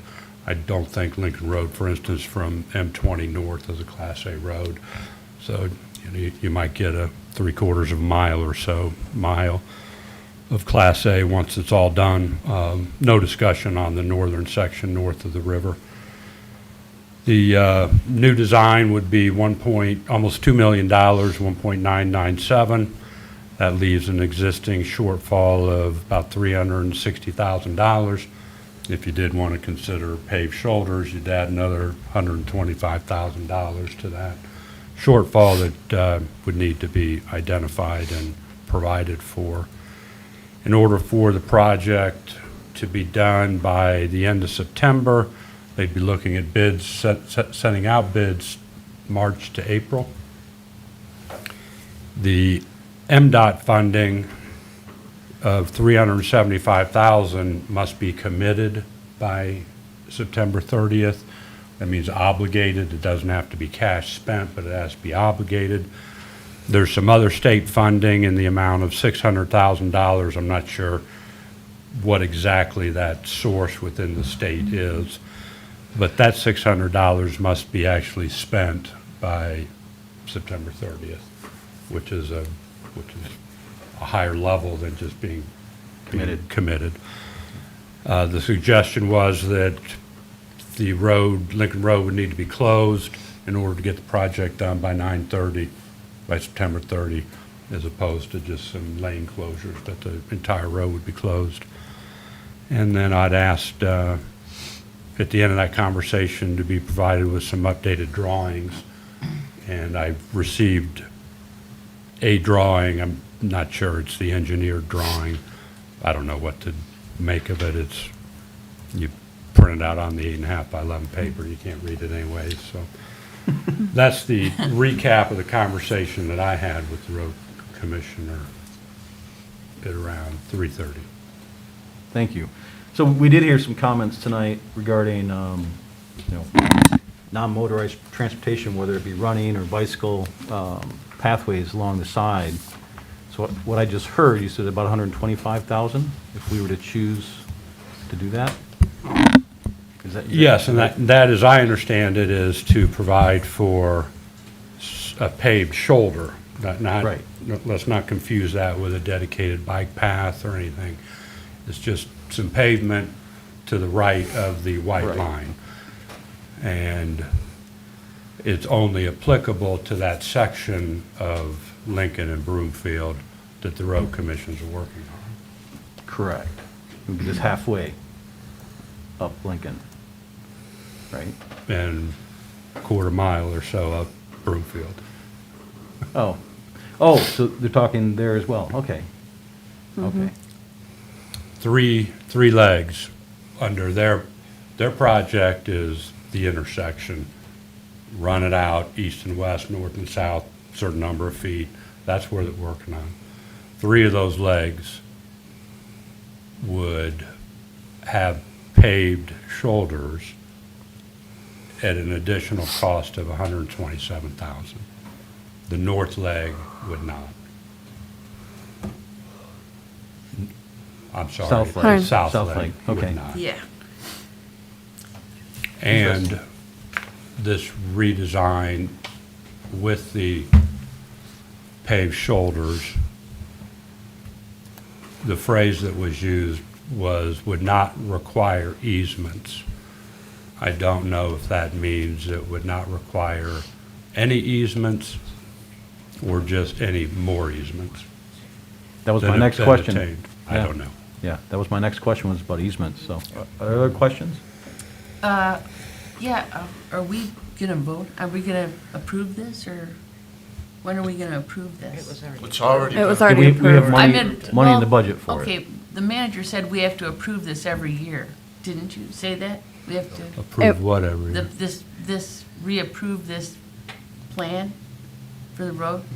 Okay. That was What done with you the do budget. do- What you do on an annual basis is appropriate the money. Appropriate the money, Right. okay. So, Right Yeah. now, Union Township, general fund has appropriated, I want to say, I have it right here, $160-some thousand. 169, isn't it? in the budget. It's 167 From the if we want to budget, get right? that I couldn't specific. remember. And then for EDA, it's $330,000. Right. And those appropriations are made annually as part of So the budget we've process. already done that for 2022 We have with our done that for budget? 2022. Okay, so what, is there a roadblock on our side? Pun intended? There is a shortfall in this project of of the new designed project, the estimated expenses of that versus currently identified and appropriated revenue of $358,000 that has not been identified yet as to how that's going to get filled. And I'm not here asking you to take any action tonight. There was a letter in your packet from the road commission that was put in there for correspondence. Supervisor asked me a question a minute ago, and I'm just responding to that. Clerk Cody, did you have something? Do we get to see when will we see that redesign? Or do we not? I don't know. Oh, Talking with the administrator tonight, we didn't get that far. I know it's being worked on, and what I was sent was not a stamped engineered drawing. It was a representation, but goes down to 3 lanes. 5 lanes are out. It's 3 lanes, all part of the redesign. The original design had 5 lanes in certain sections of it. Again, this was a 15-minute phone call. Trustee Hub? Yeah, okay, that $600,000 was procured from Roger. And that, I don't think the project has to be done by September 30th, Mark, but my understanding is it has to be started by September 30th. I thought that's what I was told before. I won't debate that here with Yeah, you. okay, well, yeah. Conversation I had, and I'm Okay. specific in the question. Okay, I don't know, I've been Was missing. spent, committed, and there was a distinction made. If he was here, he could answer Right. that clearly for you. So there's been no discussion as to within the county road commission and us, who's gonna come up with that money? No discussion at all yet about that, or are we gonna have discussions about that? There will need to be discussions about that. They have not been held. And those will need to be in the near future, based on the timeline we're discussing. Yes. Well, I mean, that goes without saying. Yes, I just wanted to be clear that, yeah, that is something we need to be Yeah. talking about, but I think we're in a position right now where the county road commission, and I correct picked me up if- the phone today, on the other end was the county road committee. This was not an organized meeting, a pre-scheduled meeting. We just went into it, and so, well, I know they have a meeting tomorrow. I'm going to. well, I mean, a meeting between him and I. Oh, well, there's no doubt. I brought this up back in October when we talked about budget. That's how this whole thing got stirred up, when we said that we were gonna appropriate the monies that we had been appropriating. I said it's probably gonna wind up costing us more, because costs have gone up. So in order to do this project, we're gonna have to ante up some money. There's a couple projects I'd like to talk about that we're not gonna do anything with, and it's gonna benefit us. $1.5 million was gotten from Roger, State Representative Roger Hope, to complete Mission Road from roundabout to roundabout. Okay, that affects about 2 miles of us. We're paying nothing for that. Isabella Township had 4 miles done. It cost them, I think it was $170,000 it cost them. The village of Rosebush, if I remember right, was either 46 or 83,000. So we're getting work done over there for nothing, okay? There's another project coming up. There's been discussions in here tonight about Broomfield Road. Mark, maybe you know a little bit about this Broomfield Road deal. The road commission, the county, the city, and I'm not sure if we've had anything to do with it, but I just know that they're gonna phase this in over the next 2 or 3 years from what I've gathered at their meetings. This year, they're gonna go from Mission Road to Isabella Road. It's not gonna cost us anything. They're gonna redo Mission Road, or Broomfield Road, from Mission to Isabella Road. And I'm not sure, I'd say a good third of a mile of that is Union Township. It's costing us nothing. I realize the roads are, the county owns the roads. We don't own the roads. But if we want improvements, we're gonna have to ante up. Then, I think it's in 2024, if I remember right, they're gonna go from, the cabin and then come to Lincoln Road. I know it's phased in over 4 or 5 years. They're gonna go fix Broomfield Road. And so far, from what they've said, it's not gonna cost us anything. And it affects part of our township. So, just a few things I wanted to mention. That the part from Mission to Isabella Road, they got $375,000 for that. And it's gonna, the road commission's gonna ante up between 150 to 200,000. So, Well, we are getting some benefits. I agree. I think we gotta put more money, there's astronomical increases in road construction, so, yeah, I mean, we gotta put the money up. And all I'm asking is, when are we gonna discuss this? Well, I don't know. I mean, Nobody's discussing it. straight- Wheels keep spinning and nothing's Yeah, getting done. exactly. Well, I think, just to recap here, this project was started a long time ago. It has changed now at least twice in scope by the road commission's own initiative. And so what we're dealing with in front of us now is a project that the road commission is scaling back further because of lost revenues and budget constraints.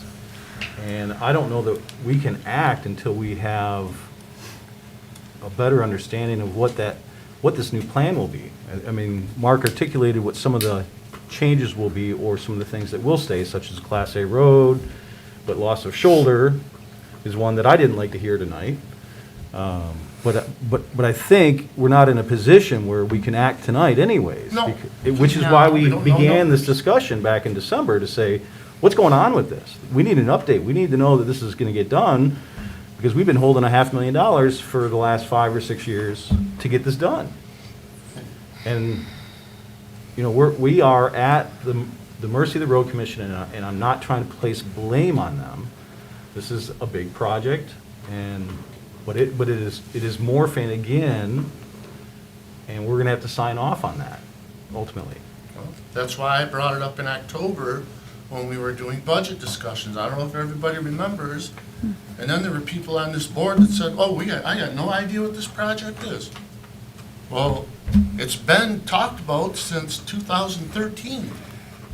When the bridge got approved in 2013 and then got voted on, I don't know, in 14, I guess, there were talks about doing improvements on the north and south end of the bridge. And I'm pretty sure, Mark, I'm not sure, well, I know we talked about this. When the project was done down here by the McGurks, and their big corner project down here, I thought that I remember from maybe 2018 or 19, whenever that started, that they put some money in a contingency fund to make a right-hand turn lane that they're gonna pay for themselves, that would go into their project, right? Do you remember that? No. This project, I've been here since 2016, and the project's always been contemplated as 3 phases: the bridge, the south side, and the north Yeah, side. yeah. And the bridge got done. Yep.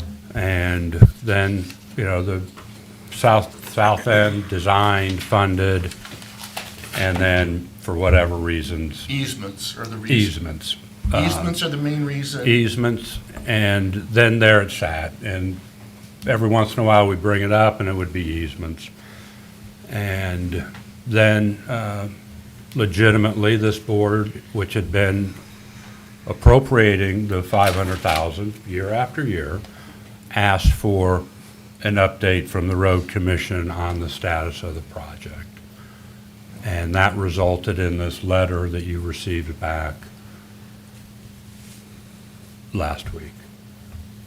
And that is a result of a meeting that the two staffs had 3 or so weeks ago, where it was, from my perspective, formally communicated to the Union Township that there was a significant financial hole in the project beyond the 370 that everybody knows has been lost. And that because of that and the increased costs, obviously, it's going to have to get redesigned. And we communicated a couple things in that meeting as to what we'd like to see in this redesign, since we're paying some of the money, a good chunk of the money, actually. And apparently now, the redesign has been, at least one version of it, has been completed. We have not seen that yet. It's been communicated during a 10 or 15-minute phone call of what the high points of those changes were that I just communicated to you. And the identification that the cost of the new design that we haven't seen yet formally versus the revenue that we know is available creates a $360,000 funding gap. All the parties understand the need for the improvement something needs to happen down there. Something needs to happen down there a long time. And Can I answer your question for a second? just a second, I'm answering your original question. And so the next step would be that I think both parties would need to look at their own finances, talk together, and I am more than certain that in short order, a proposal for funding to fill the gap would come before at least this body. I can't control what happens on the other side. Sure. And then, and we know, because I just said it, that, and we learned 4 hours ago, that we need to be moving so that the bids can be out on the street in the March, April timeframe. So it will be before you Next meeting. any time now, you know. The next meeting is, you know, March 9th or something. It may or may not be there. I'm sure it'll be soon, but I don't know what date yet. I just got this information 4 hours ago. So it'll come to you. So, yes, you have a Well- question. A couple minutes ago, you said that both parties know it needs to be done, then why, 2 months ago, did we say, why are we doing this? Whose project is this? When did this get brought up? I know nothing about it. Well, now. That's a question for your board. Well, that's what I'm trustee. saying. How? I Not mean- for me. No, I know not for you, but I'm just saying, when, this all got stirred up when I brought that up, and we had members of this board that said they knew nothing about the project. Well, And- I, for one, am really grateful, and I felt the responses from the road people were enlightening to me, because as I understood this project way back in the day, 2016, 2017, it has changed dramatically. Even from the responses prior to the new reengineering that's happening now. So I'm really thankful we asked the questions, because otherwise we'd be sitting here and not knowing what's coming down the pike. And so I'm really glad that this board took a proactive response and said, we have $500 million, or $500,000 sitting out here for years.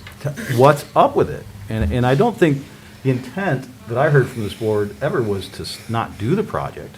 It was about, We had intent not to do it. We- There were people on this board that said, why are we doing it? I drive that every day and we don't need it. And we can No. go back to tape and see it. I think. We didn't say not to do it. We Yes. said maybe Oh, we yes, do we it did. differently. No, Differently, we did that we not wanted- say that. We Okay, did. I don't want to get an argument here. We all said that we Go need back to- drainage issues there. we need Class A, but do we really need 5-lane? Clerk Cody? Okay. Where are we at on the agenda? We are on item, excuse me for a minute, ED. ED. Anyways, I appreciate the update by our manager. We should be Okay. having an information coming from the road commission in the near future. And in short order, exactly. So, are we good with that? Yep. Yeah. All right. We'll move on then. Thank you. Board member reports. I will start with Trustee Bills. Yes, sir. I attended the Isabella County Board of Commissioners meeting on February 15th. And of note, I wanted to mention that they took 5 of their part-time seasonal ranger positions and made them annual, or all year round. So Wow. they cited that, it's very hard to recruit and keep part-timers, and that they had some really seasoned people they wanted to make sure they kept, so that's why they did that. Other than that, just a lot of miscellaneous things, not a big meeting. Thank you. That's all I have today. Thank you. Trustee Therian? No. I'm good. Okay. Treasurer Wright? Well, since the last meeting, taxes were due on the 14th. On the 15th, I sent out, reminder bills to everybody. And that to try to get everybody to pay their taxes, before the 1st, which they go to the county, on the 1st. So, except for personal property, which stays here. But, so basically, if you haven't paid, hurry up, because otherwise you're getting more fees tacked on the 1st. So, and, I highly suggest at this point to pay online, do electronic check for $3 or, or pay for debit credit for, which is I think 3%.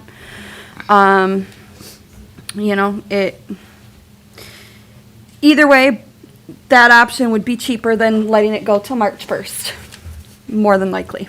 So, Out of your control at that point. yep. So, that's all that's new here. Thank you. Trustee Howe? Yes, I went to a road commission meeting on February 10th. They have an employee retiring, so they signed a letter of appreciation for Ray Clark that served 31 years and 11 months for his service.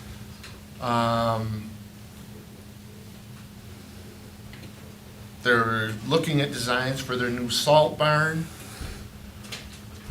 Costs have gone up to rig up their trucks when they buy trucks. They said it's over $250,000 to rig up a truck, and when they get a truck, they get a chassis. So all they get is a chassis, and they build their own trucks. I mean, that's one nice thing about these guys, they build their own trucks here. And so they save money doing that. So kind of cool how they do that. You go back there in that facility and watch them, and it's pretty decent. They just hired a guy on that had a lot of fabrication experience with welding and stuff, and so they're excited about him. I went to a Council of Governments meeting last Wednesday night in the county building. They're in the county building again now. Upstairs in room 320, we're all invited, so the county building is open back up for those type of meetings.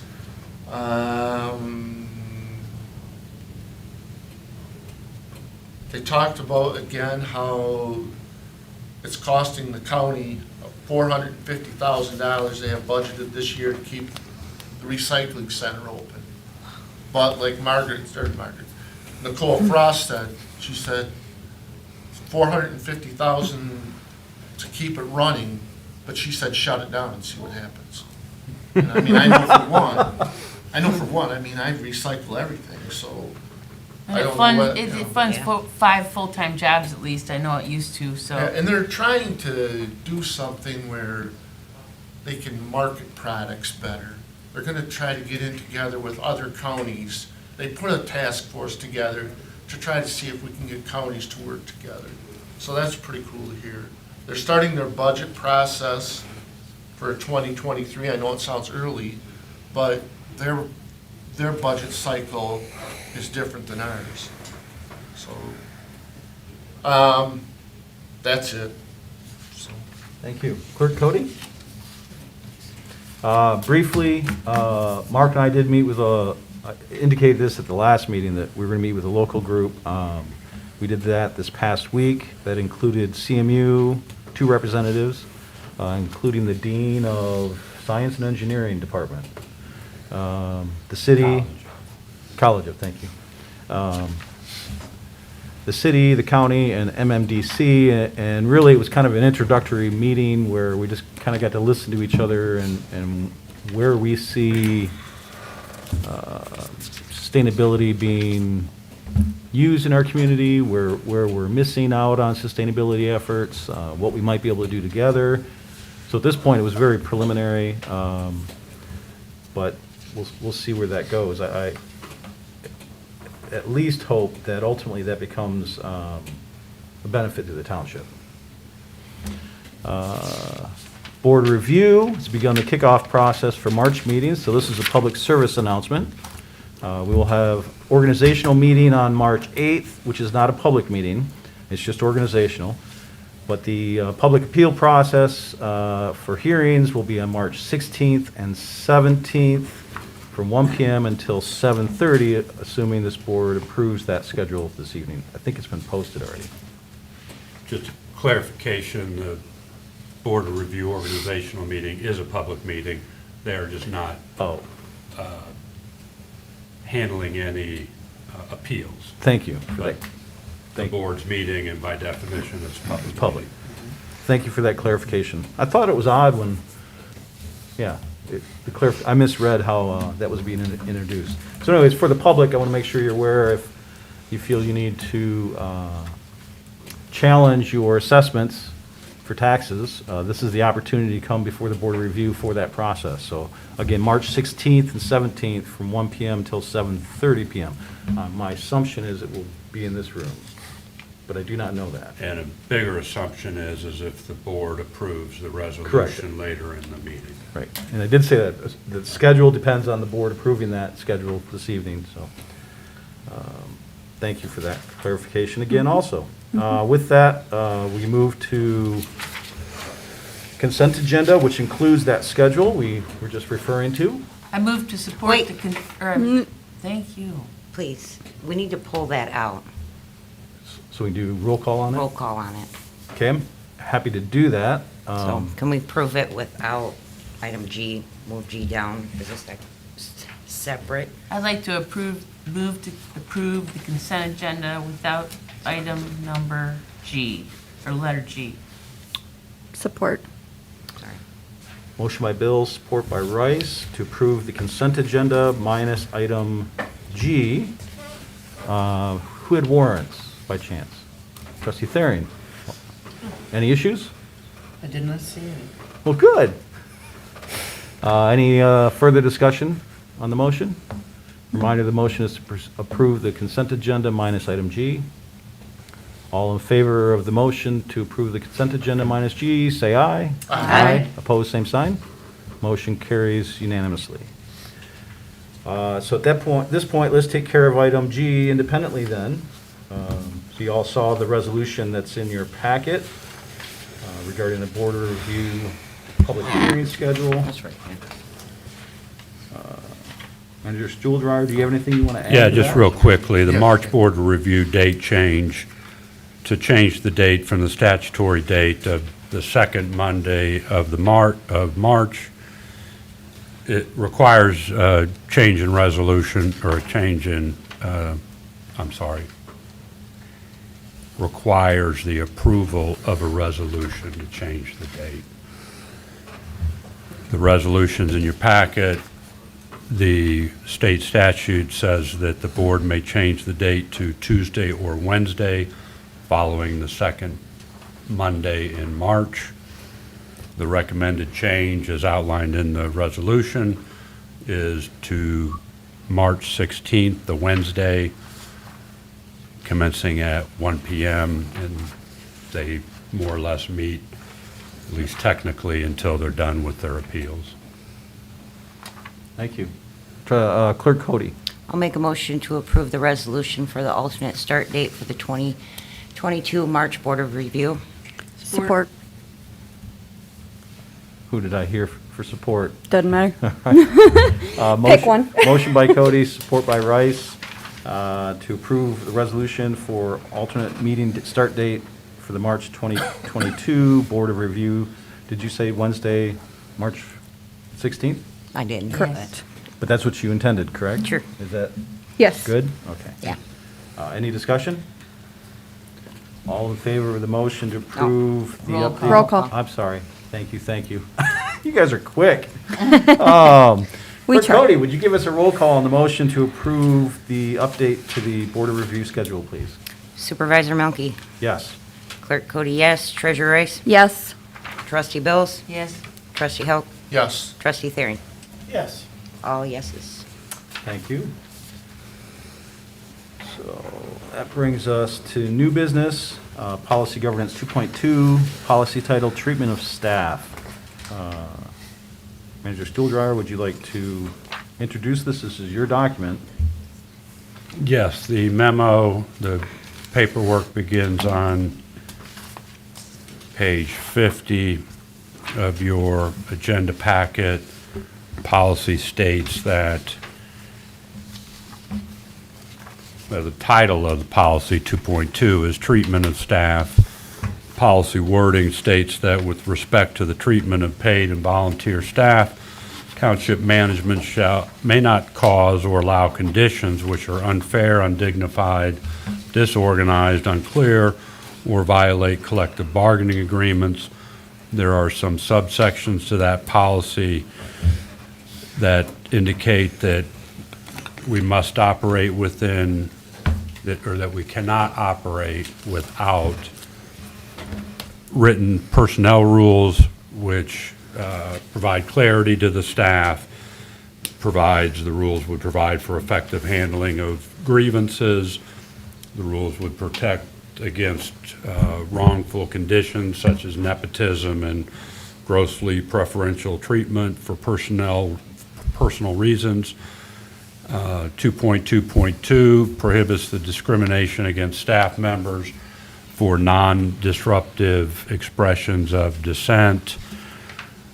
The policy prohibits management from preventing staff from grieving to the board when internal grievance procedures have been exhausted, or when the employee alleges that board policies have been violated. So there's rights for the staff to come to the board to express their grievances, and that we must operate with the appropriate level of cross-training so that operations can continue when short-staffed or other things may come up, and that I have a responsibility to make sure the staff understands these policies and how I interpret these policies. So that's what the policy says. I interpret that as to be that we need written personnel policies that are made available to staff, that they're to be clear, that they're to provide for effective handling of grievances, and that we should be protecting against things like nepotism and preferential treatment for personal reasons. I think this interpretation is justified because it basically mirrors the policy itself. The policy itself is pretty clear, so I don't know that there's much in the way of that's subject to interpretation. The data that I have in the report for you is collective bargaining agreements are adhered to. There is a grievance process within that document that is followed. For your information, there's been one grievance that was formally filed in late 2018. That was resolved through the grievance process in part and through the collective bargaining agreement process in part. And there have been no grievances that have been filed since then. 2019, 20, or 21, there have been no grievances filed with management. There are, in the most recent year, 2021, even with the restrictions on COVID, restrictions for traveling, restrictions related to in-person meetings, training opportunities were reduced, but we still took advantage of what was available. Most of it was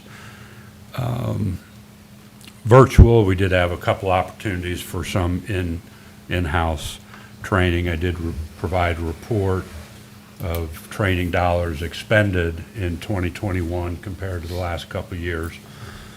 And also, I think I provided information on what's been budgeted for training for 2022. I do hold biweekly meetings with all staff that report directly to me. And I also hold one-on-one meetings, either weekly or bi-weekly, with the department directors and a couple other key people that I interact with. There are a couple areas of the policy that I don't think we are in full compliance with. There's a personnel administrative policy document that exists, maybe 3 or 4 versions as best I can tell, but the last one was updated, I think, in 2012 maybe. So that document needs to be updated. And we do use it as a guide, but if you were to ask me, do we have a current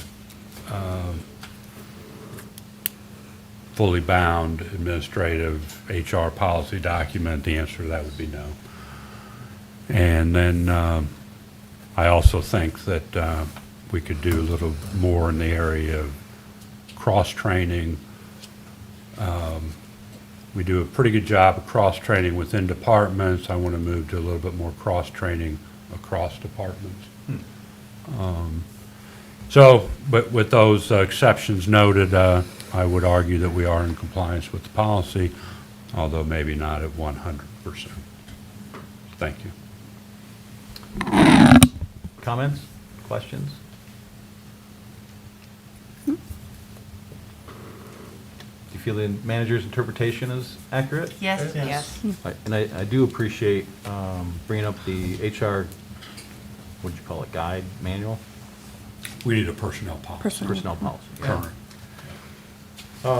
There's a typo in there. It says personal, not personnel. Where's that? Yeah. Just above compliance, the first bullet point. Above compliance. Oh, that's- Areas where it says that's in the that we are response. not fully, Okay, so that's not part of the policy, that's just, yep, yep, No, I'm just letting you know. yep, yeah, okay, thank you. I had one question, I guess, as I had reviewed this. And you even said that interpretation is not, doesn't seem to be a lot of gray area here. But as I read this today, treatment of paid and volunteer staff, the question that came to my mind was, are our planning commission, EDA, CBA, are they considered paid and voluntary staff? By They our w- policy, for one. Sorry. Yeah, I'll let you finish your question. I'm sorry. By policy, for one, and/or your interpretation, and as I read your interpretation, I think I read your interpretation the way I've always interpreted this prior to that, which is that this stuck really to our more permanent staff, not the volunteer or paid boards. So there, my question is. I interpret that a bit more broadly.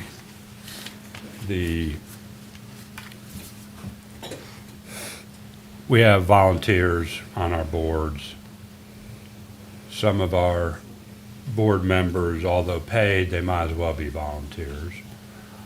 And things like how they're treated and how they're provided training to do their appointed jobs are, I think, part of this policy. And so you will see efforts made where we're encouraging and sending out training opportunities for planning commission members, board review members. I've asked Rodney, once he got here, because he knows how to train in these subject matters, to spend dedicated meeting time with ZBA, Planning Commission, to train them on what their jobs and roles are. So when it comes to those boards, it's a little bit of both, maybe. Well, I'm pleased to hear that's how you interpret it, because I thought, if not, we need something in there regarding those volunteers and paid staff that are part of our boards. And I agree. I guess maybe I missed it, but part of the data didn't include what you just articulated, which is, promoting training, and I see it myself, promoting training by those individuals that serve on our boards.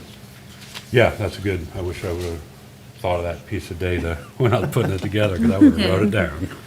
Well, anyway, I'm Yeah, glad to you're hear right. your response and Yeah. appreciative of that, so. Anything else on that? All right. Thank you. That moves us to item GB, discussion, policy governance 3.2, board job description. And this is a pretty high-level description of our governance process. And I guess I'm assuming that each of you have read through this. So I'll ask, do you feel like we are in compliance or not compliance? I feel we're in compliance. I have a couple of questions on Sure. a couple of those. Like 3.2.1, which I think is extremely important, is the ownership and the link between the ownership and the operational organization. Are we considering that the meetings, the website, are what other examples of linkage do we have to ownership? The only one that comes to mind off the top of my head, which was the first one that came to mind, would be each of us communicate in the community with our residents and business owners, and our job is to relay some of that to staff, right? And so that's another example of being able to make that linkage between our conversations in the community, so that staff can hear those same viewpoints that are coming from our residents. So that was an obvious one to me, if that helps. Yeah, I guess I didn't think about that. I kind of feel like that's something maybe that could be improved upon. Absolutely. And then the other one is the 3.2.2.3. I'm just trying to think of how we monitor our own tasks. If I'm reading that right. Kind of going with the last part of that sentence. Monitoring its own task. The way I've interpreted it, and I'm open to anybody else commenting, but the way I've interpreted that is it's the actual process we're doing right now, which is we ask ourselves, are we abiding by the policies we've set for ourselves? Right? So that's our check, our monitor. I agree. But regarding the word task, that's kind of odd to me, now that you bring that up. Is that the sticking point for you? It's not, nothing's really a sticking point. I just wanted your thought on that, because as we go through our day-to-day business, or our meeting-to-meeting business, I believe we all hold ourselves in check, but I just was thinking, how often do we really focus back on the policy? I know this is what guides us, but are we asking ourselves, are we... Well, it is important work, because it's what holds us each accountable, right, to each other and our community. And we do that every month, right? We do a different piece of the policy governance every month. So you could say we're monitoring that on a monthly basis, right? Yeah, I'm okay with that. I just, when it came to tasks, I just Well, I think, monitor the tasks. I think the task is 3.2.1. being the link or creating the link. That's our task. And then, carrying it out is these meetings and creating policy, I mean, that's what I'm saying. That's, I have something that may help. Sure, please. So it's important to remember that you're monitoring a policy within the context of the entire document.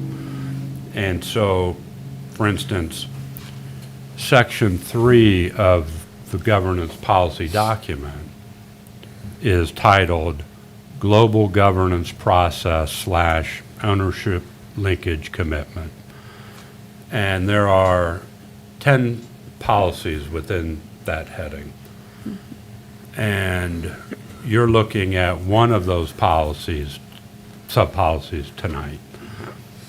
And I think you should be looking at that sub-policy within the context of the other 10 to some degree.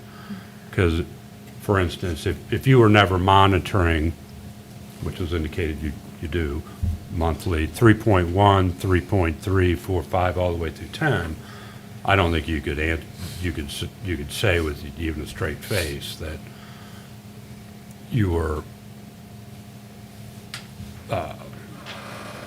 adhering to that policy, 3.0 or any of the sub-policies within it. That helps. So- Yeah, I guess that's what I needed to hear. I was kind of not thinking along those lines of the whole Section 3 or any section as far as that goes when it comes to. A lot of the policies that you require be monitored that are my responsibility, a lot of the twos, that's under executive limitations, and you have spelled out 10 or so of those. And tonight I just did 2.2. Right. Thank you. Yep. Yeah, I appreciate your comment as well, because I'll admit that I didn't look at this in the scope of the other sections within 3. I took this in isolation as I reviewed it. And I'll make note of that for future. Other comments?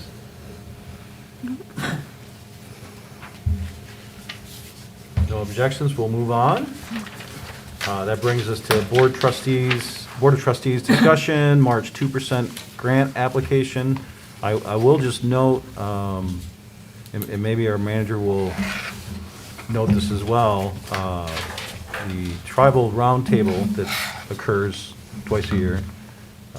We recently just got notification that that's on the 28th? Monday. Monday. This I coming Monday? will be out there. Oh, And Mr. Nanny has confirmed his attendance. I believe you have, and I have not yet heard back from Ms. Smith, but Township will be represented at that roundtable. Would you like to, I know you have some issues that you'd like to introduce on this, is that correct? Well, maybe just to help you all get to talking about it, the next application deadline is the end of March, and a couple items that the administration is going to be submitting applications for unless we're told otherwise.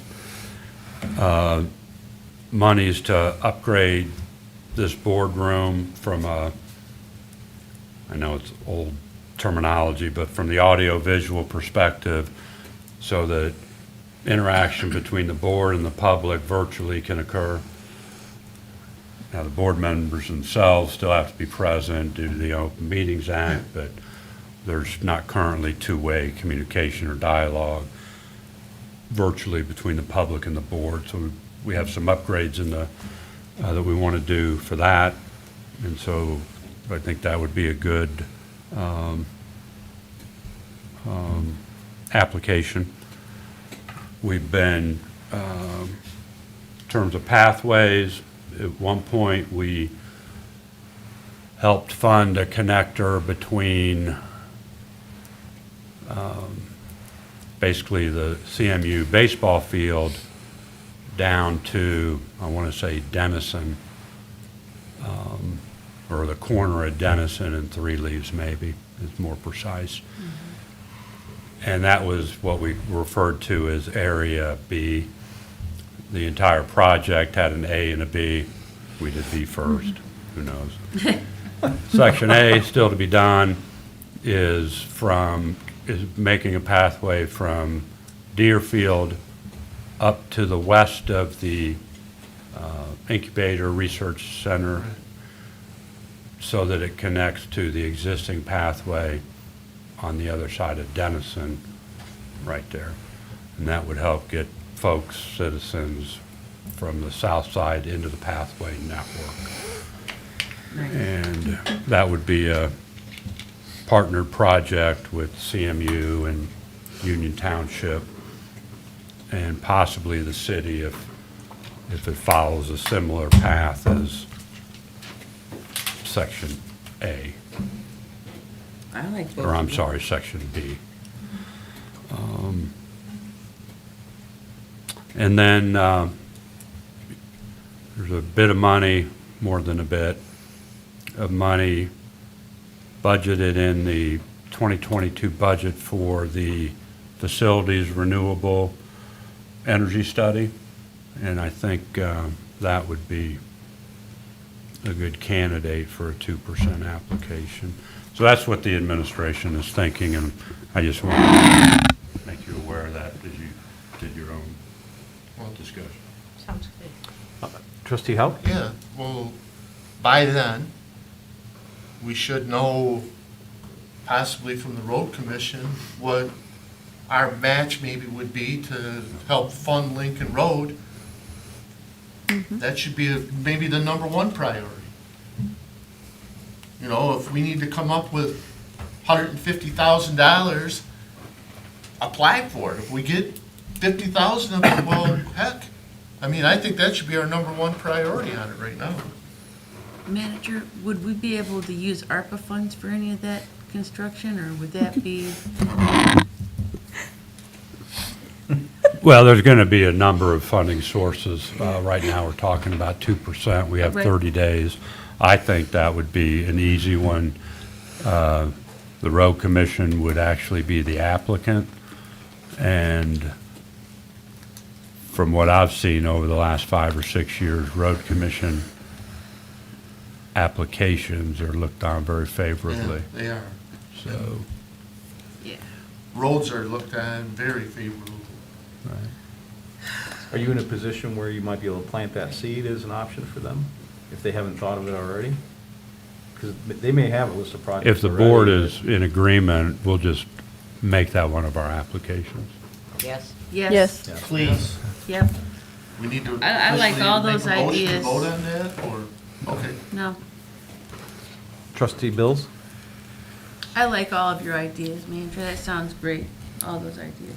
You know, one of the things that I think we heard, Trustee Bills, when, at the last roundtable, one of them was sustainability efforts and where they might be able to assist in that. That was something they held near and dear. Another was issues related to COVID-19 and how it's affected our community. And that's really been the impetus for us to talk about making sure we have two-way communications with the public. Yeah. And so I think both of those, both the boardroom upgrade and the third item that you mentioned regarding looking at sustainability, I'm using different terms than you did, but both of those point to what the tribe told us was important 6 months ago. Yep. And obviously, as just stated, I'm in full agreement with the Lincoln, excuse me, Lincoln Broomfield as well. And you're right, they tend to like to be able to support those types of projects. And the pathway. And then the pathway, Yeah. It's all good as I stuff. understand it, and correct me if I'm wrong, the tribe was instrumental Yeah. in allowing that to happen, the Part B. Yeah. Yes, they were a large funder of that. Yeah, so, I mean, I'll second Trustee Bill's comments. I think the list is great. And just to, Outstanding. it won't change anything, but I just want to outline sort of the process. As it relates to Lincoln Road, we'll figure out what the gap is. We'll figure out how to fund it. I don't know that we've ever failed in those kind of things in the past. That will generate a a couple things that would be in front of the board. Consideration to approve what we refer to as a participation agreement, and that's kind of what formalizes our commitment. We have one in place for our existing funding. And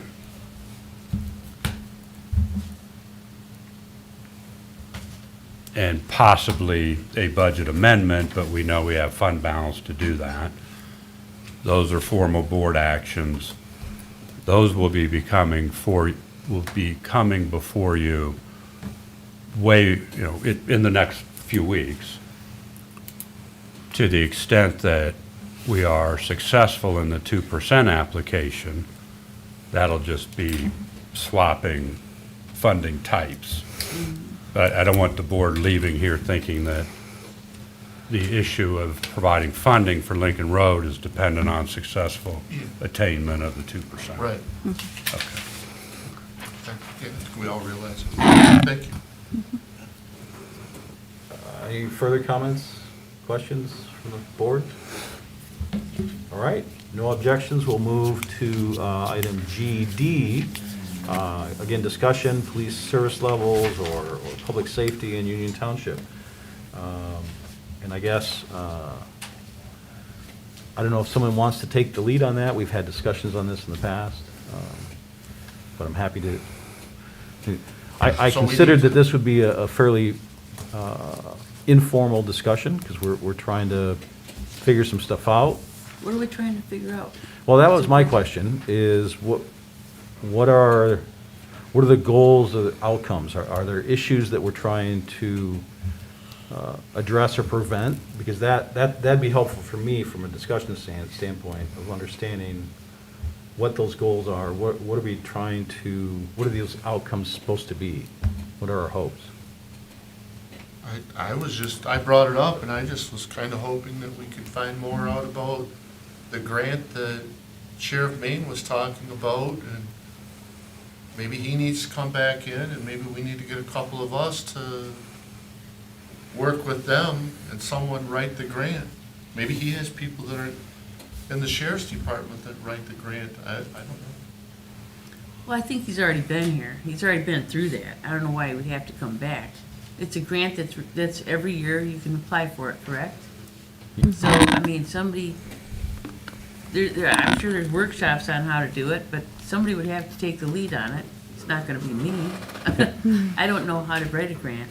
I don't know any of that None of stuff. us do. And we did, we applied for this grant, it was 12 or 13, with Sheriff Leo. I can't even say his last name, so I'm gonna just say, nice job, trustee out.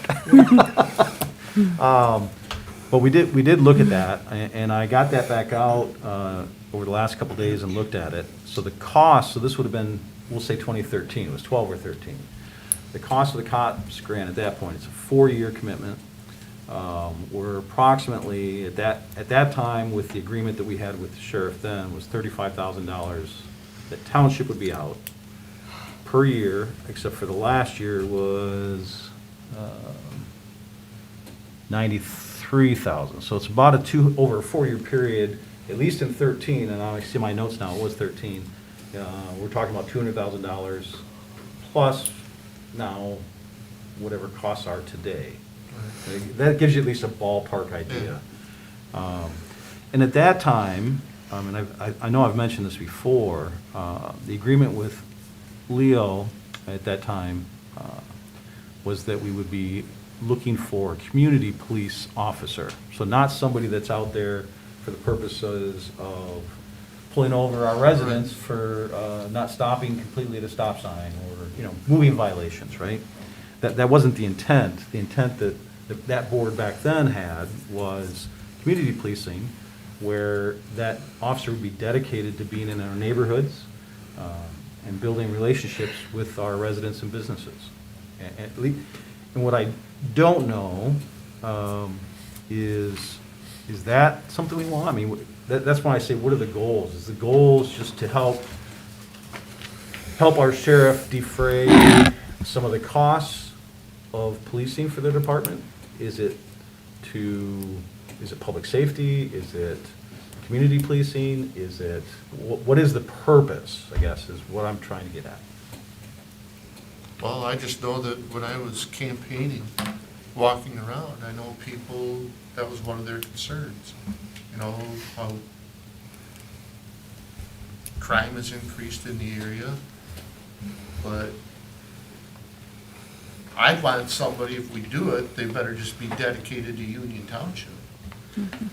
Yeah, and You know, and I mean, if it's certain hours, if it's, you know, from 8 o'clock to 4 o'clock in the morning on Wednesday, Thursday, Friday, or Thursday, Friday, Saturday, well, you know. Well, I don't know if you could control that if they're gonna work through the sheriff's office. Well, I think you can. They have, we Contract. did agree with Leo on a dedicated officer. And none of this came to pass, obviously, but these are the discussions we had. And it was essentially a 40-hour-a-week job. And so there was a schedule with the exception of vacation or sick days kind of thing. And that potentially could work. My fear is how do we know, let's hypothetically, we agree with the sheriff to do something. How do we know that it's working. that's a dedicated officer for Union Township, and as a result, the sheriff doesn't decide, well, I'm gonna take the person that was gonna cover Township and put him up in Gilmore Township, Yeah. because we're now paying, and I don't know how we control that. I'm not saying it can't be done, I would wanna understand that if our residents are paying for that, then that means we get extra, not just spreading it out, right? Yeah, that's what I'm saying. I don't think you can. I don't- So I will comment, I went and looked at our surveys, and for the newer board members, I think you've seen those. We had a survey done in, I think it was 11-ish, 2011, and then one in 16, I believe, was the last one. And they were actually very successful surveys, and we got high response rates. So you've seen these. I have. And there were high response rates from those. So I went and looked up in 16 what information those surveys had. Now, granted, it is a little out of date, and I think you're right, Trustee Hauk, that what we saw was, we've seen an increase in incidents.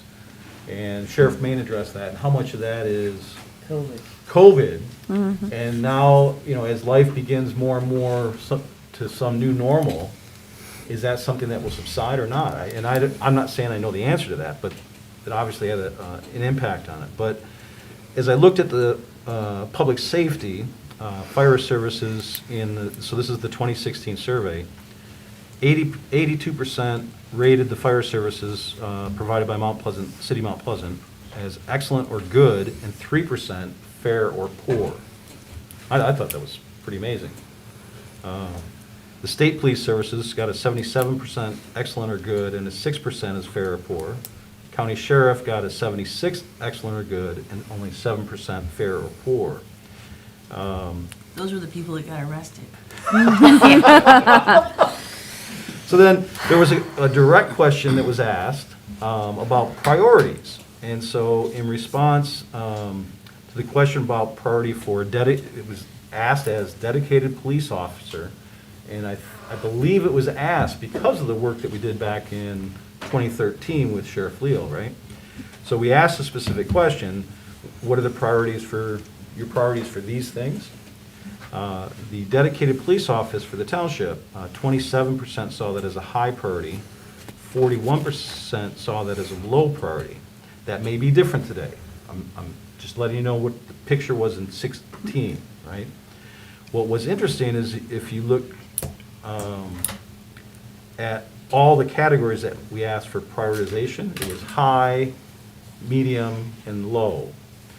And if you took in high and medium, dedicated police officer actually ranked the lowest out of all the categories. And the higher ones included road improvements, blight control, sidewalks, pathways, parks, etc. Yep. And so I'm not disputing that you heard that at doors, but I'd like to know that this is something that's important to our residents. Are we and gonna our do businesses. another survey? Well, Yes. I Clerk mean, as Cody? far as like sending something out as a survey, that's fine, but I mean, doing those, Poll? no, it's a study where, you know, you Oh. get the professionals to look it up. I don't think that's No, necessary. no. It's just too I much, agree and with they you. spent That's so much ridiculous. money in the past, like, Yeah, no. I think that's already been spent, you know what it is. Yeah. But I mean, I don't see, I think we should just have a little subcommittee, kind of meet with them and see if we can't come up with, you know, why we do it, if we can actually come up with those questions, you know, the answers to those questions. Yeah, what's our goals? What do we want to accomplish out of it? Yeah. To me, it is important. And I'm not saying this is necessarily mine, but let's say it's community policing. Mhm. That's what we're looking at. We're willing to spend the money to do that. If that's the case, then that's the discussion we need to have with the authorities to say, how can we make this arrangement work and making sure that our residents are getting their bang for their buck, right? You know, one of the things the city of Mount Pleasant has done is they've brought on I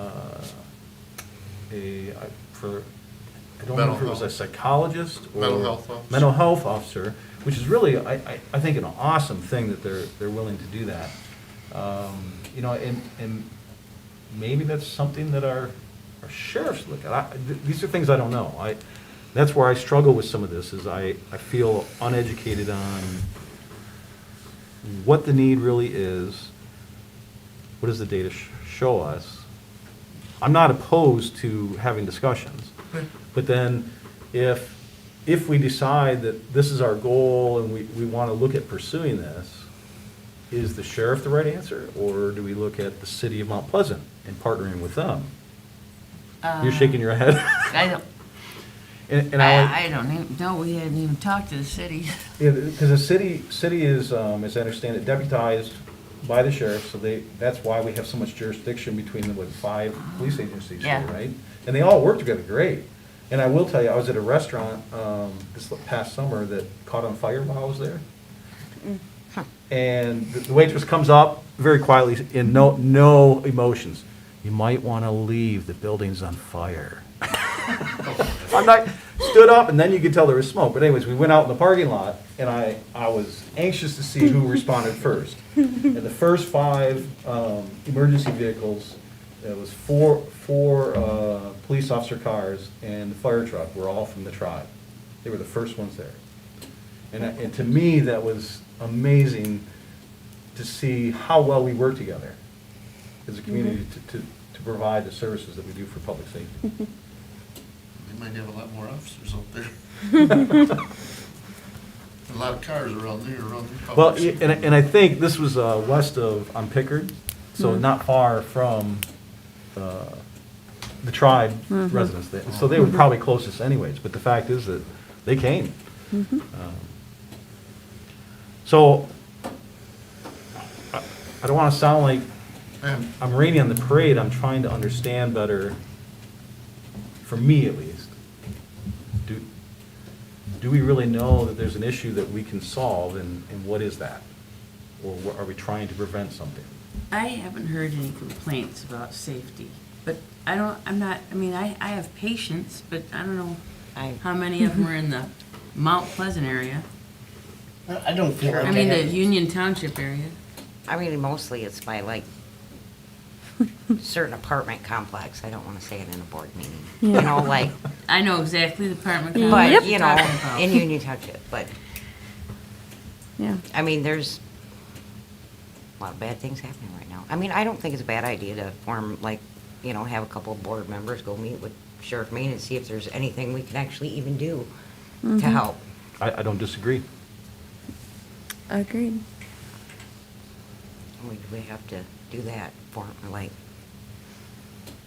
nominate somebody to do that, or what do we do with that? Or just say, hey, 2 of you guys want to go meet with Sheriff Maine, get a little more Or information? even 3.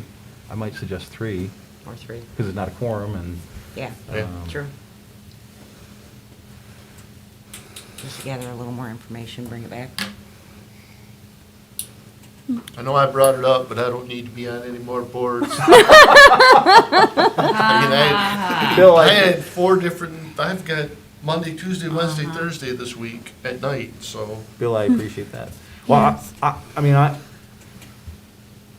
lot of my questions know that they're coming from my past experience, right? And that's why I'm asking the things I am, is based on that interaction with Sheriff Leo at the time, all the wrestling that we went through. I'd be happy to join a couple others if there are those that are interested. I mean, I'd like to go.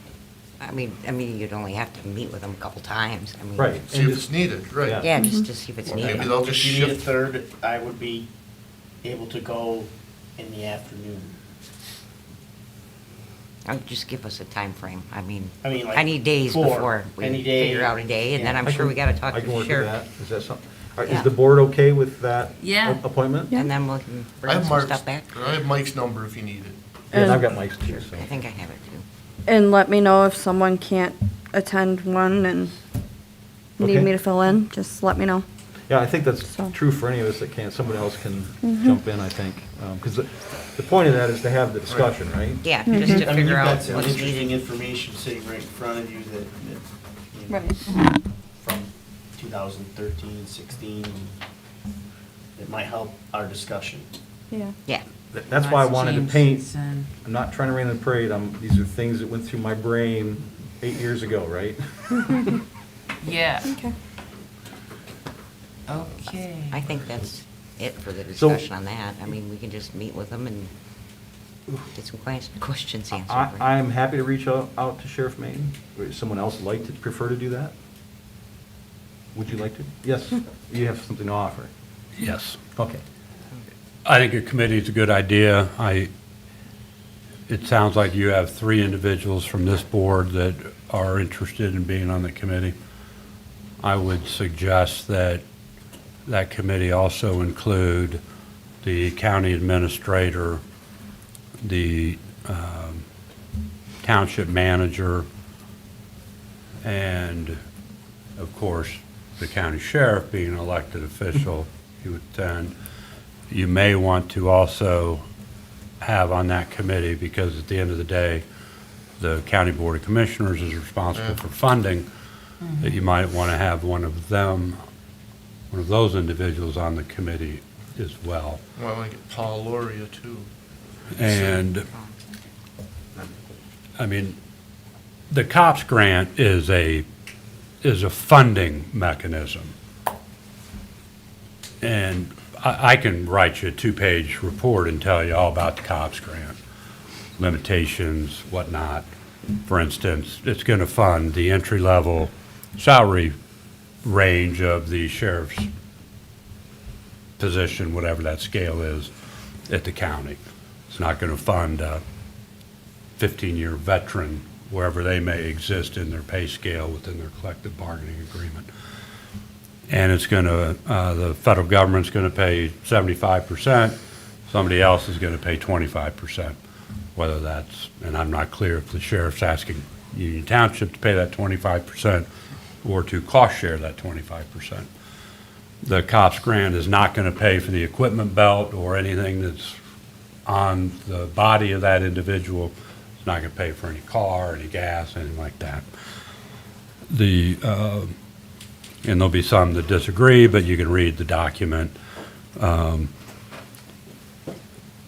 One of the focuses of the COPS grant is to help make sure a law enforcement agency is staffed up to its staffing levels. And it's very typical for, just to pick out a number, an agency may have a staffing level of 20 officers, but only 15 are funded because of fiscal constraints. So the COPS grants are created to help fill that gap.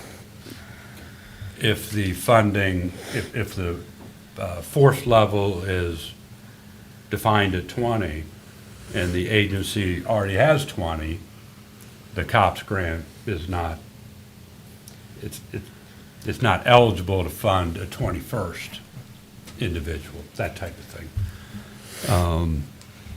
So it often comes into play when organizations have had layoffs big sets of retirement all at once, those kinds of things.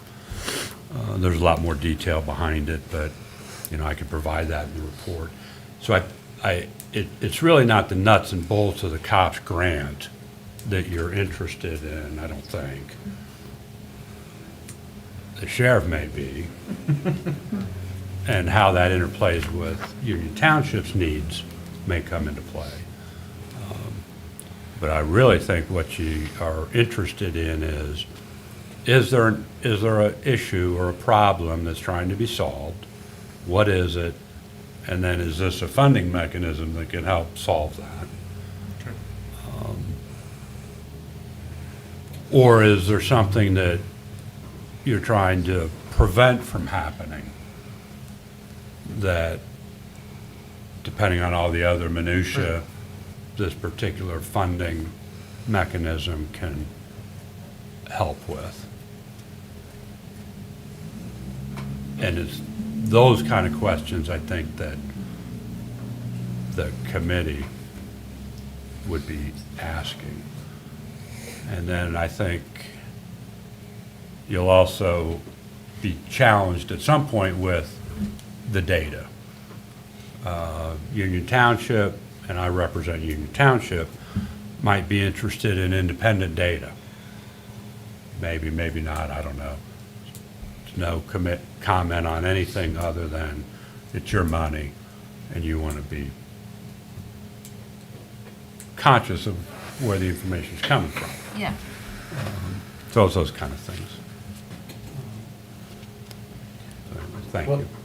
Yeah, I appreciate the information. The big takeaway outside of some education there, I think, was the advice that we include staff from the township, as well as potentially inviting the county and even maybe the city to have some of this discussion. Is that all reasonable to this board? Yeah. Yeah, I appreciate your words, Mark. That really Cleared did it up kinda more. Cleared. Yeah, it- well put. Yeah, thank you. So in that light, am I out of line to ask if you would be willing to reach out and set that up then? I was willing to reach out to Sheriff Maine, but these are individuals you often interact with. Yeah, I'd be happy to put this together.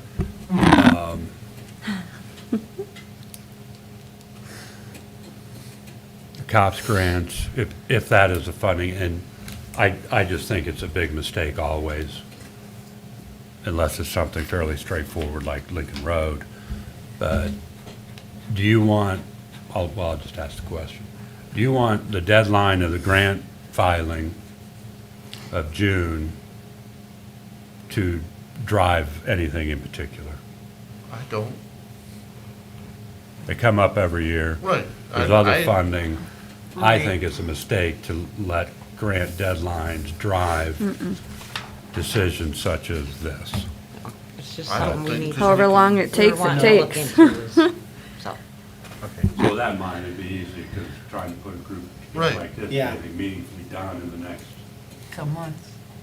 Right, I mean, it's something, 12 weeks is more difficult than you think. well, if we know some Everybody's cost busy. shares, right, Yeah, if we know I hear some you. cost shares, then we can, if we decide to do it, we can budget it for 2023. Could we, as our township, little township committee, as you're working through the logistics of getting us all together, have a couple little meetings to discuss the information that you may have and you have? So we're. I'll provide you background information before you go into these meetings.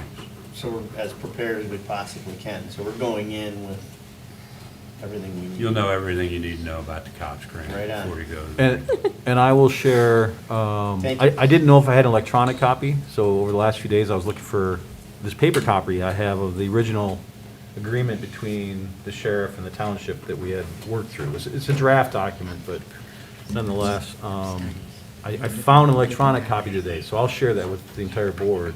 Okay. So you can see what was at least being discussed between the sheriff and the township board at that time.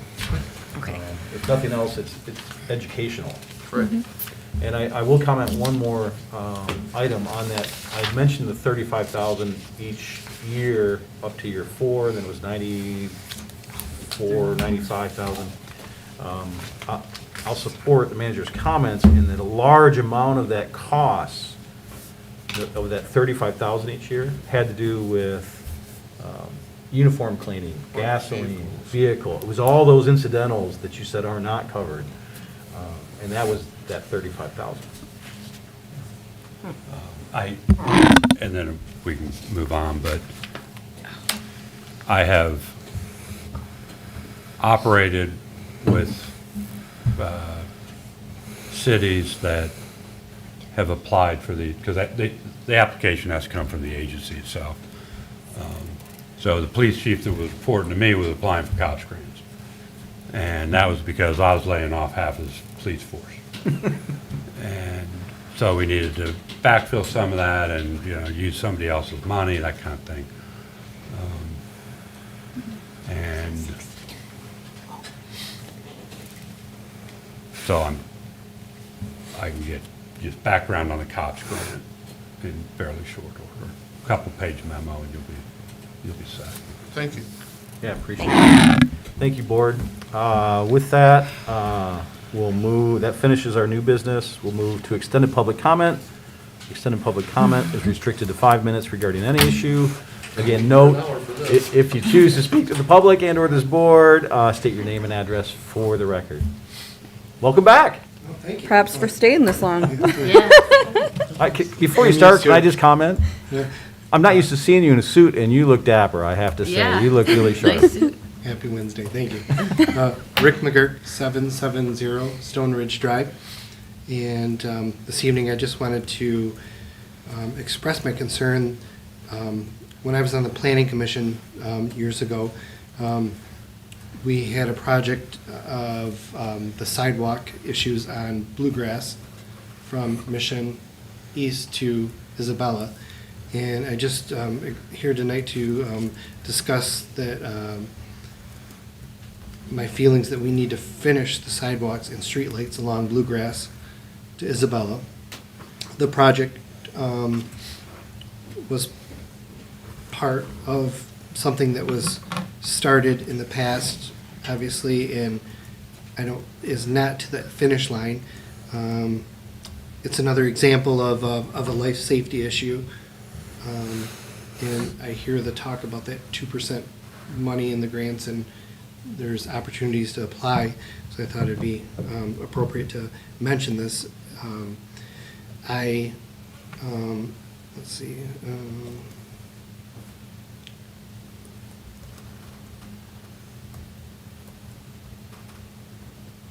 I see people on occasion pushing strollers down the road, even during the winter months, as my day job is across the street, is on Bluegrass at United Apartments.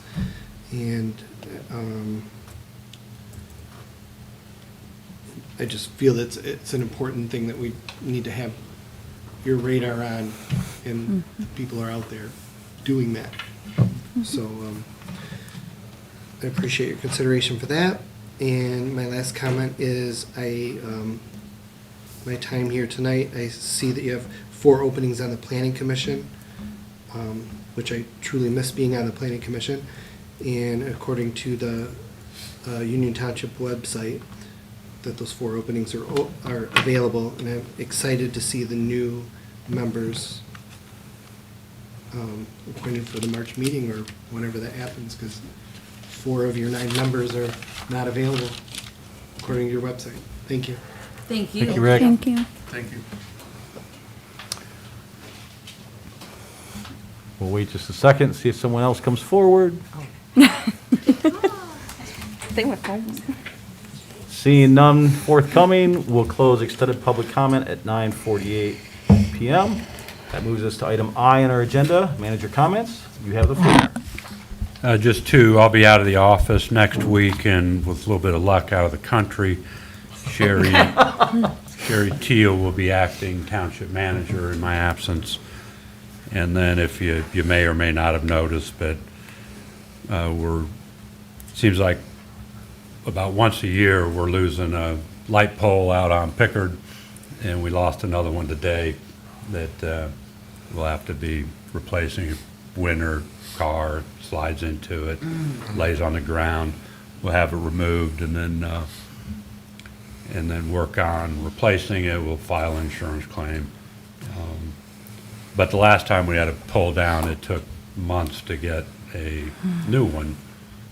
And maybe we'll have shorter time frame this time, but it wasn't our fault, but it's trying to get that pole from wherever it comes from. And I don't believe we have those in inventory. Is that something we should look at? Do we? Should we stock up now? That look is priceless. Thank you. And actually, on Pickard, right, and is it 24 that the MDOT is doing Pickard, correct? Do I have the date right, the year? I think 2024, 23? 23, they're starting 20. And we're gonna lose all our poles just about, I think, at that time. Okay? They will put it back, they probably. Yeah. That was one thing I remember that they were willing to do, so. Yeah, thanks for your comments.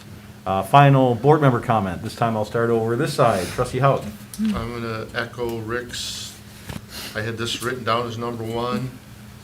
I don't know why we haven't done planning commission.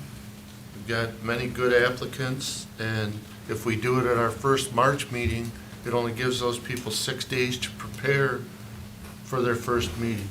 So I was kind of shocked that we didn't do it at least tonight.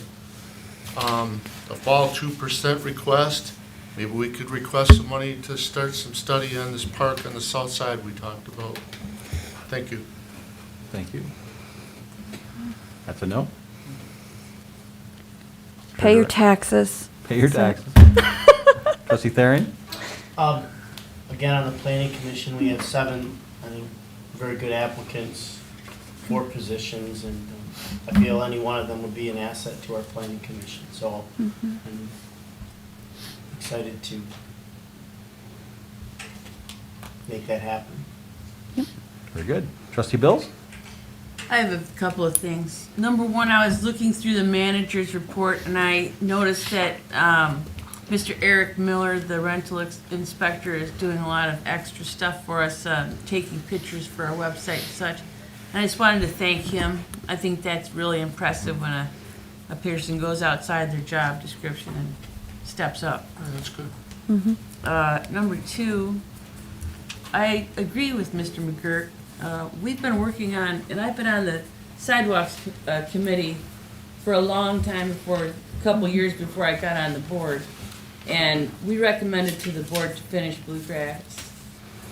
We need to be, and I've already said this, but we need to be offering to pay the whole thing and maintain the sidewalk. I agree that it's a safety problem. Those students deserve better.